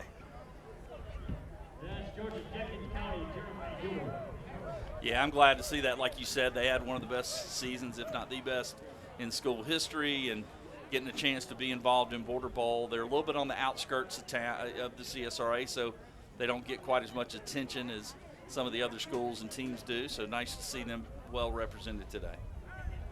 But always a good place to stop on the way from Augusta to Savannah. Oh, yeah. Get you something to eat. Atterbury, he'll keep. He'll have a big gain and close to a first down. Ball comes out late. I think they're going to rule him down at the 28-yard line. And the Silver Bluff Bulldog keeping South Carolina within striking distance. And now Atterbury is shaken up. I don't know who they would go to as a third quarterback here. So both South Carolina quarterbacks shaken up on this series. Could Beans Hunt play some quarterback right there? Yeah, I was going to say you could direct Tamari Daniels could probably go back there if they need to. You know, Hunt would be a possible. Trying to look at anybody else. I mean, I would think one of those two, maybe Anthony Williams at Bamberg Earhart, pretty good athlete. Yeah, the way the coach is over there with Hunt, it definitely looks like Beans Hunt would be the one that would come in at quarterback here.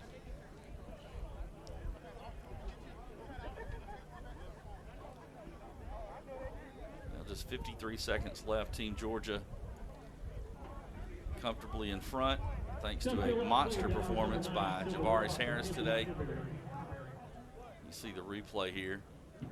Atterbury trying to get around there. And he made a nice run just at the end. He took a shot. Wow, there have been some hits today, buddy. Oof. That's got hit of the game possibilities as well. That was Camonte Durden from Washington County. Yeah, Trey Clark for Carolina had the one earlier where he flipped up the defender, also had the pick. Atterbury sitting up.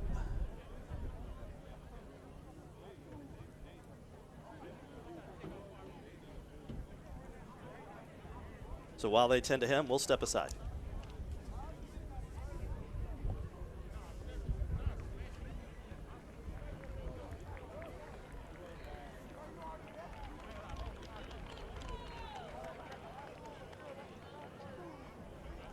Number 9, Silver Moss, Mackenzie Atterbury.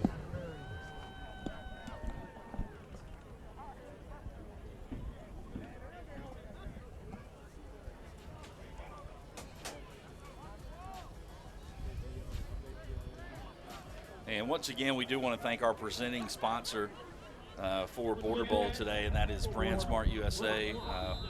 So glad they're on board. Augusta's Appliance headquarters now open in the Augusta Exchange. Hundreds of appliances in stock. BrandSmart USA, favorite brands, lowest prices. And it is Beans Hunt from North Augusta in at quarterback. You probably didn't think he was going to be doing that today. I'm sure he's happy to have his hands on the football, though. It is a first down for Carolina, yeah. So getting a little interesting here.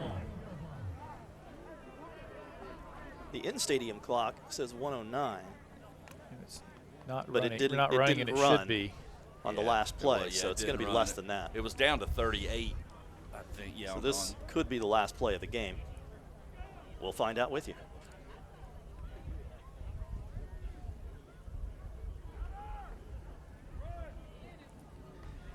And Fuller. Number 44. That's Silver Moss, Jaden Ford. Yeah, the clock inside the stadium still has not moved. We've continued to run ours. Obviously, you see on your screen, it's down to 19 seconds. I'm going to go with the one on our screen. Our guys have never led me wrong before. 15 seconds. And so, doubtful that South Carolina will. He's going to let it run out here. Take a timeout. Well, South Carolina will Are they take going a to try timeout. Are they going to do it? Nordine? Is Brian Yeah. Smith going to try? Are they going to bring on Nate Nordine? It would be a 43-yarder. Yep, 43 yards to get Carolina on the scoreboard. He's got the leg. He was 8 of 9 on field goals during the year. He was 45 of 50 on PATs. I hate to disappoint y'all. I think they're just running another play. I don't think they're going to kick the football. Yeah, we can win. Let a guy dream. You can see him on the sideline. He wants a shot. But He's you're right. there Brian with them Smith probably thinking, nah, I'm not going to. If we didn't score, we don't deserve it. Kind of. He's that kind of guy. Well, it's also been kind of chippy here late. Yeah. Yep. Well, you don't want to give any more reason for jawing. I don't know, though. For the rivalry. I'm in favor. Yeah, so he's but the offense is coming back on the field. Maybe Beans Hunt is going to do a drop kick. Now that you can still do those in the NFL. Yes, you can. Doug Flutie, I think, did one of the last ones I remember. They going to let Beans air it out here? The issue is if you go for a field goal here, both the quarterbacks are hurt, so who holds the ball? Yeah. Good question. Beans Hunt gets rid of it, throws. Oh, he had it, man, back there. It made it through 2 Georgia defenders. That's it. But that's how things will end. South Carolina shut out for the 3rd straight Border Bowl, and the paddle remains in the Peach State. Georgia, a winner, 21-0.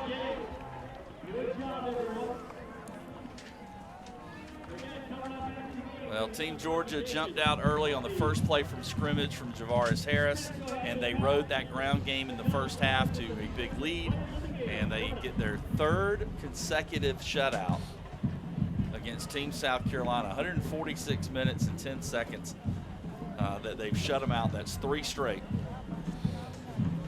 So there you have it, 21-0. Team Georgia, a winner over Team South Carolina in Border Bowl 11, presented by BrandSmart USA. The post-game show coming up after this. Ready to develop more than a career? Science Co., formerly Solvay, a global leader in science and engineering, is hiring right here in Augusta. Chemical engineers, instrument and electrical engineers, and maintenance technician. Apply at scienceco.com/career. The Georgia Department of Public Health East Central Health District has served the CSRA for generations. We offer family planning services such as birth control that fits your lifestyle, confidential teen services, women's health services such as breast and cervical screenings, and STD services. No insurance? No problem. Some services are provided at no cost to you. We accept self-pay, most major commercial insurance, and Medicaid. East Central Health District has convenient locations in 13 counties. We're here and we care for you. Hey CSRA, Mike Murphy here for your Miracle Dealerships. Can you believe it's already been 5 years serving this community? Well, to celebrate, this January, we're having a legendary sale with deals so good I cannot publish them on TV. So here's what you gotta do.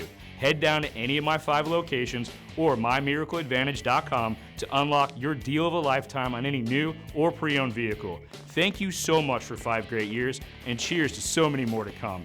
Learn more at mymiracleadvantage.com, Facebook, or Instagram. Ready to develop more than a career? Science Co., formerly Solvay, a global leader in science and engineering, is hiring right here in Augusta. Chemical engineers, instrument and electrical engineers, and maintenance technician. Apply at scienceco.com/career.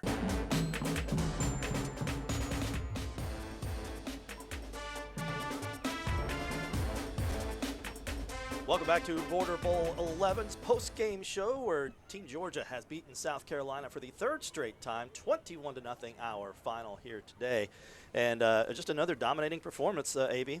Yeah, I mean, like I said before we went to break, they came out on the first play from scrimmage with a long touchdown on the jet sweep for Javaris Harris, and they really never let up that ground game. Dominant first half, 222 yards to 38.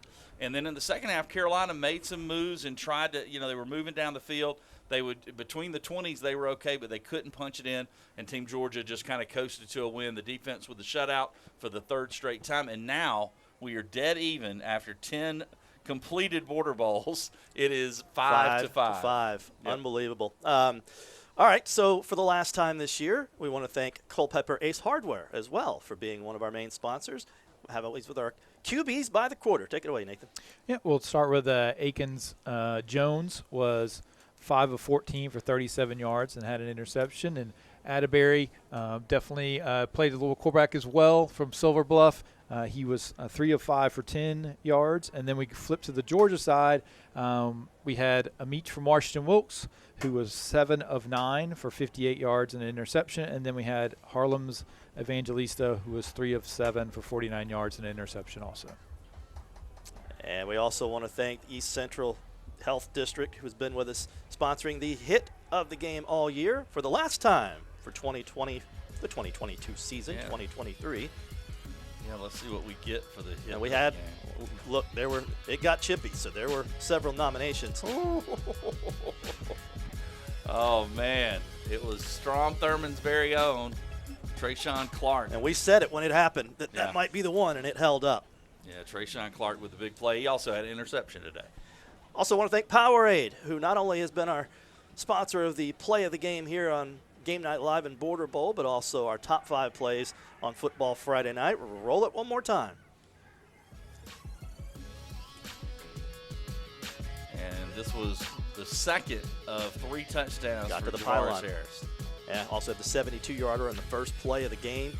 Yeah, just dove in and reached out right here. Got it. 3 total touchdowns for Javaris Harris, which I think it's a Border Bowl. Might be a harbinger for our McDonald's offensive and defensive, offensive player of the game. Defensive, a little bit more of a mystery. So without further ado, let's thank McDonald's one more time and toss it down to our folks on the sidelines, Brendan Robertson, Kira Goldstein. Yeah, guys, I am down here on the sidelines with our offensive and defensive players of the game. We're going to start with Javaris Harris from Laney. 3 touchdowns, a 72-yarder. I'm not entirely sure, I'd have to check the record, but 3 touchdowns might be a Border Bowl record. What was working so well for you on offense? Everything was working. What was it like getting to play out? You know what? You're not wrong, to be fair. He's not wrong. What was it like getting to play out here with guys that maybe you knew before, maybe you never met, but getting to make some new friends and represent your school and community? It was good. I met a lot of new friends. We got good teammates. And what was it like getting coached by Barrett Davis? Great coaches. That's about it. All right, well, we got some hardware for you. That is for you. And I'm going to make my way over to Cervantes Feltz from Thompson. Now, we couldn't have a shutout game without some incredible defense. What was working so well on the defensive side? Repeat that. What was working so well for you on the defensive side? I know you had an incredible interception that set up a touchdown for your team. So what was working so well for you? We always executing to the ball, moving fast, everything. What was it like being out here representing not only Thompson and your community, but also your state of Georgia? It felt good. I met a lot of friends and stuff. Awesome. Well, I'm glad you guys both had fun. Very impressive performances on both sides of the ball. That hardware is for you, and we got some more exciting stuff coming up in a minute.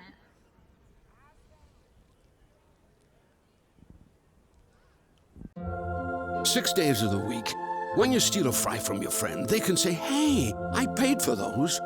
But on Free Fries Friday, they can't. Free Fries Friday at McDonald's. Ba-da-ba-ba-ba. America, a nation of doers, dreamers, and fighters.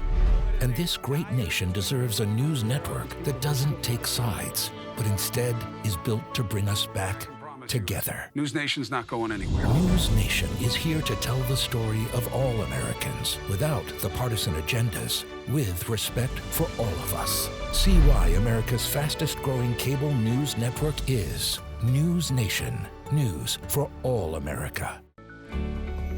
My career is focused on helping the injured because I can relate to that. I don't just sympathize. I know how all it takes is a single second to change your entire life. Being an attorney isn't just a job for me, it's who I am. My name is Fatima Zaidan, and I'm an attorney at the Eichholz Law Firm. I get it. I've been there, and I'm dedicated to fighting for you. 6 days of the week, when you steal a fry from your friend, they can say, hey, I paid for those. But on Free Fries Friday, they can't. Free Fries Friday at McDonald's. Ba-da-ba-ba-ba. Welcome back to the Border Bowl 11 post-game show, and now the moment we've all been waiting for. Oh, yeah. The presentation of the paddle. Back down to the field, Brendan. Yeah, hey, guys, I'm here with the winning head coach from Evans High School, Barrett Davis, and his boys from Team Georgia. 21-0. You make it 3 in a row, and you keep the shutout streak alive.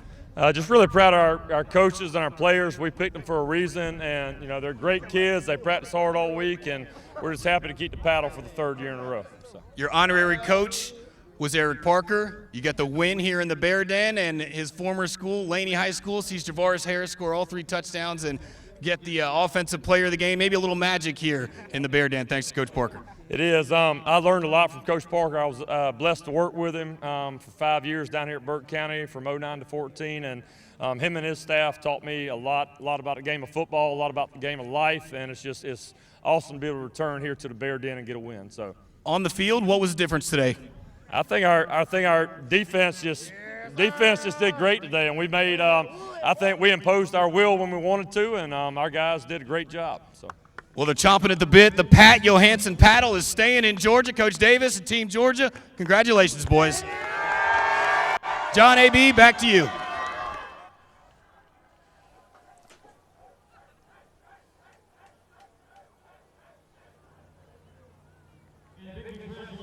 And congratulations one more time to Team Georgia taking home the Pat Johansson paddle for the 3rd straight year. I love it. I love how into it they are, and you see them reading the paddle and all that. It's so great. We said it from the outset. This All-Star game is unlike any other one you're going to see, and you can see evidence of it right there. Well, one more time, want to thank our sponsors this year for Game Night Live and Border Bowl. Want to thank our amazing crew, talked about them earlier, setting up yesterday in the rain and the wind. Brendan Robertson on the sideline, Kira Goldstein on the sidelines. Fellas, Nathan, AB, been a pleasure as always. It has been an absolute pleasure. We had phenomenal games for Game Night Live. We had an incredible performance, record-breaking performance today for a Border Bowl, and it's 5-5 now. You can't ask for anything better after 10 completed games. Yep, it's even as it can get going into Border Bowl 12 next year. Guys, always a pleasure. I know we always say it every year, but we always wait all year for August, and then it seems like in the blink of an eye the season's over, and here we are. Maybe it's me getting older, which I am, I know. But this year absolutely flew by faster than any. And I don't know if it's because we really had great games every week. I don't know what it was, but this year it did seem like it flew by. Yeah, we love so much what we get to do, but this year has flown by. It's been one of the most fun years we've had. Yep. And so I'll definitely make sure I get the countdown started for August. I'll get it all to y'all. And mostly we want to thank you, the viewers, tuning in with us every Friday night and Football Friday night and today for Border Bowl 11, where, once again, your final score, Georgia 21, South Carolina nothing. For Nathan, AB, Brendan, Kira, thanks for watching. We now join college gymnastics, already in progress.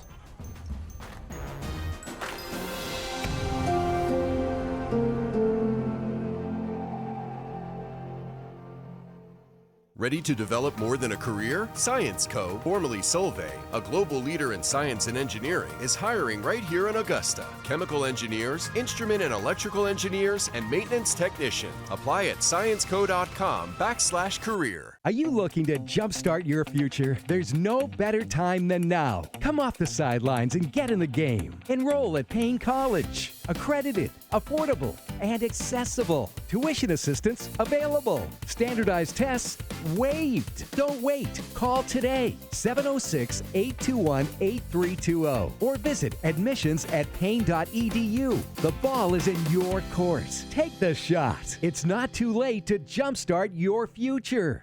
Ready to develop more than a career? Science Co., formerly Solvay, a global leader in science and engineering, is hiring right here in Augusta. Chemical engineers, instrument and electrical engineers, and maintenance technician. Apply at scienceco.com/career. Good morning, Augusta.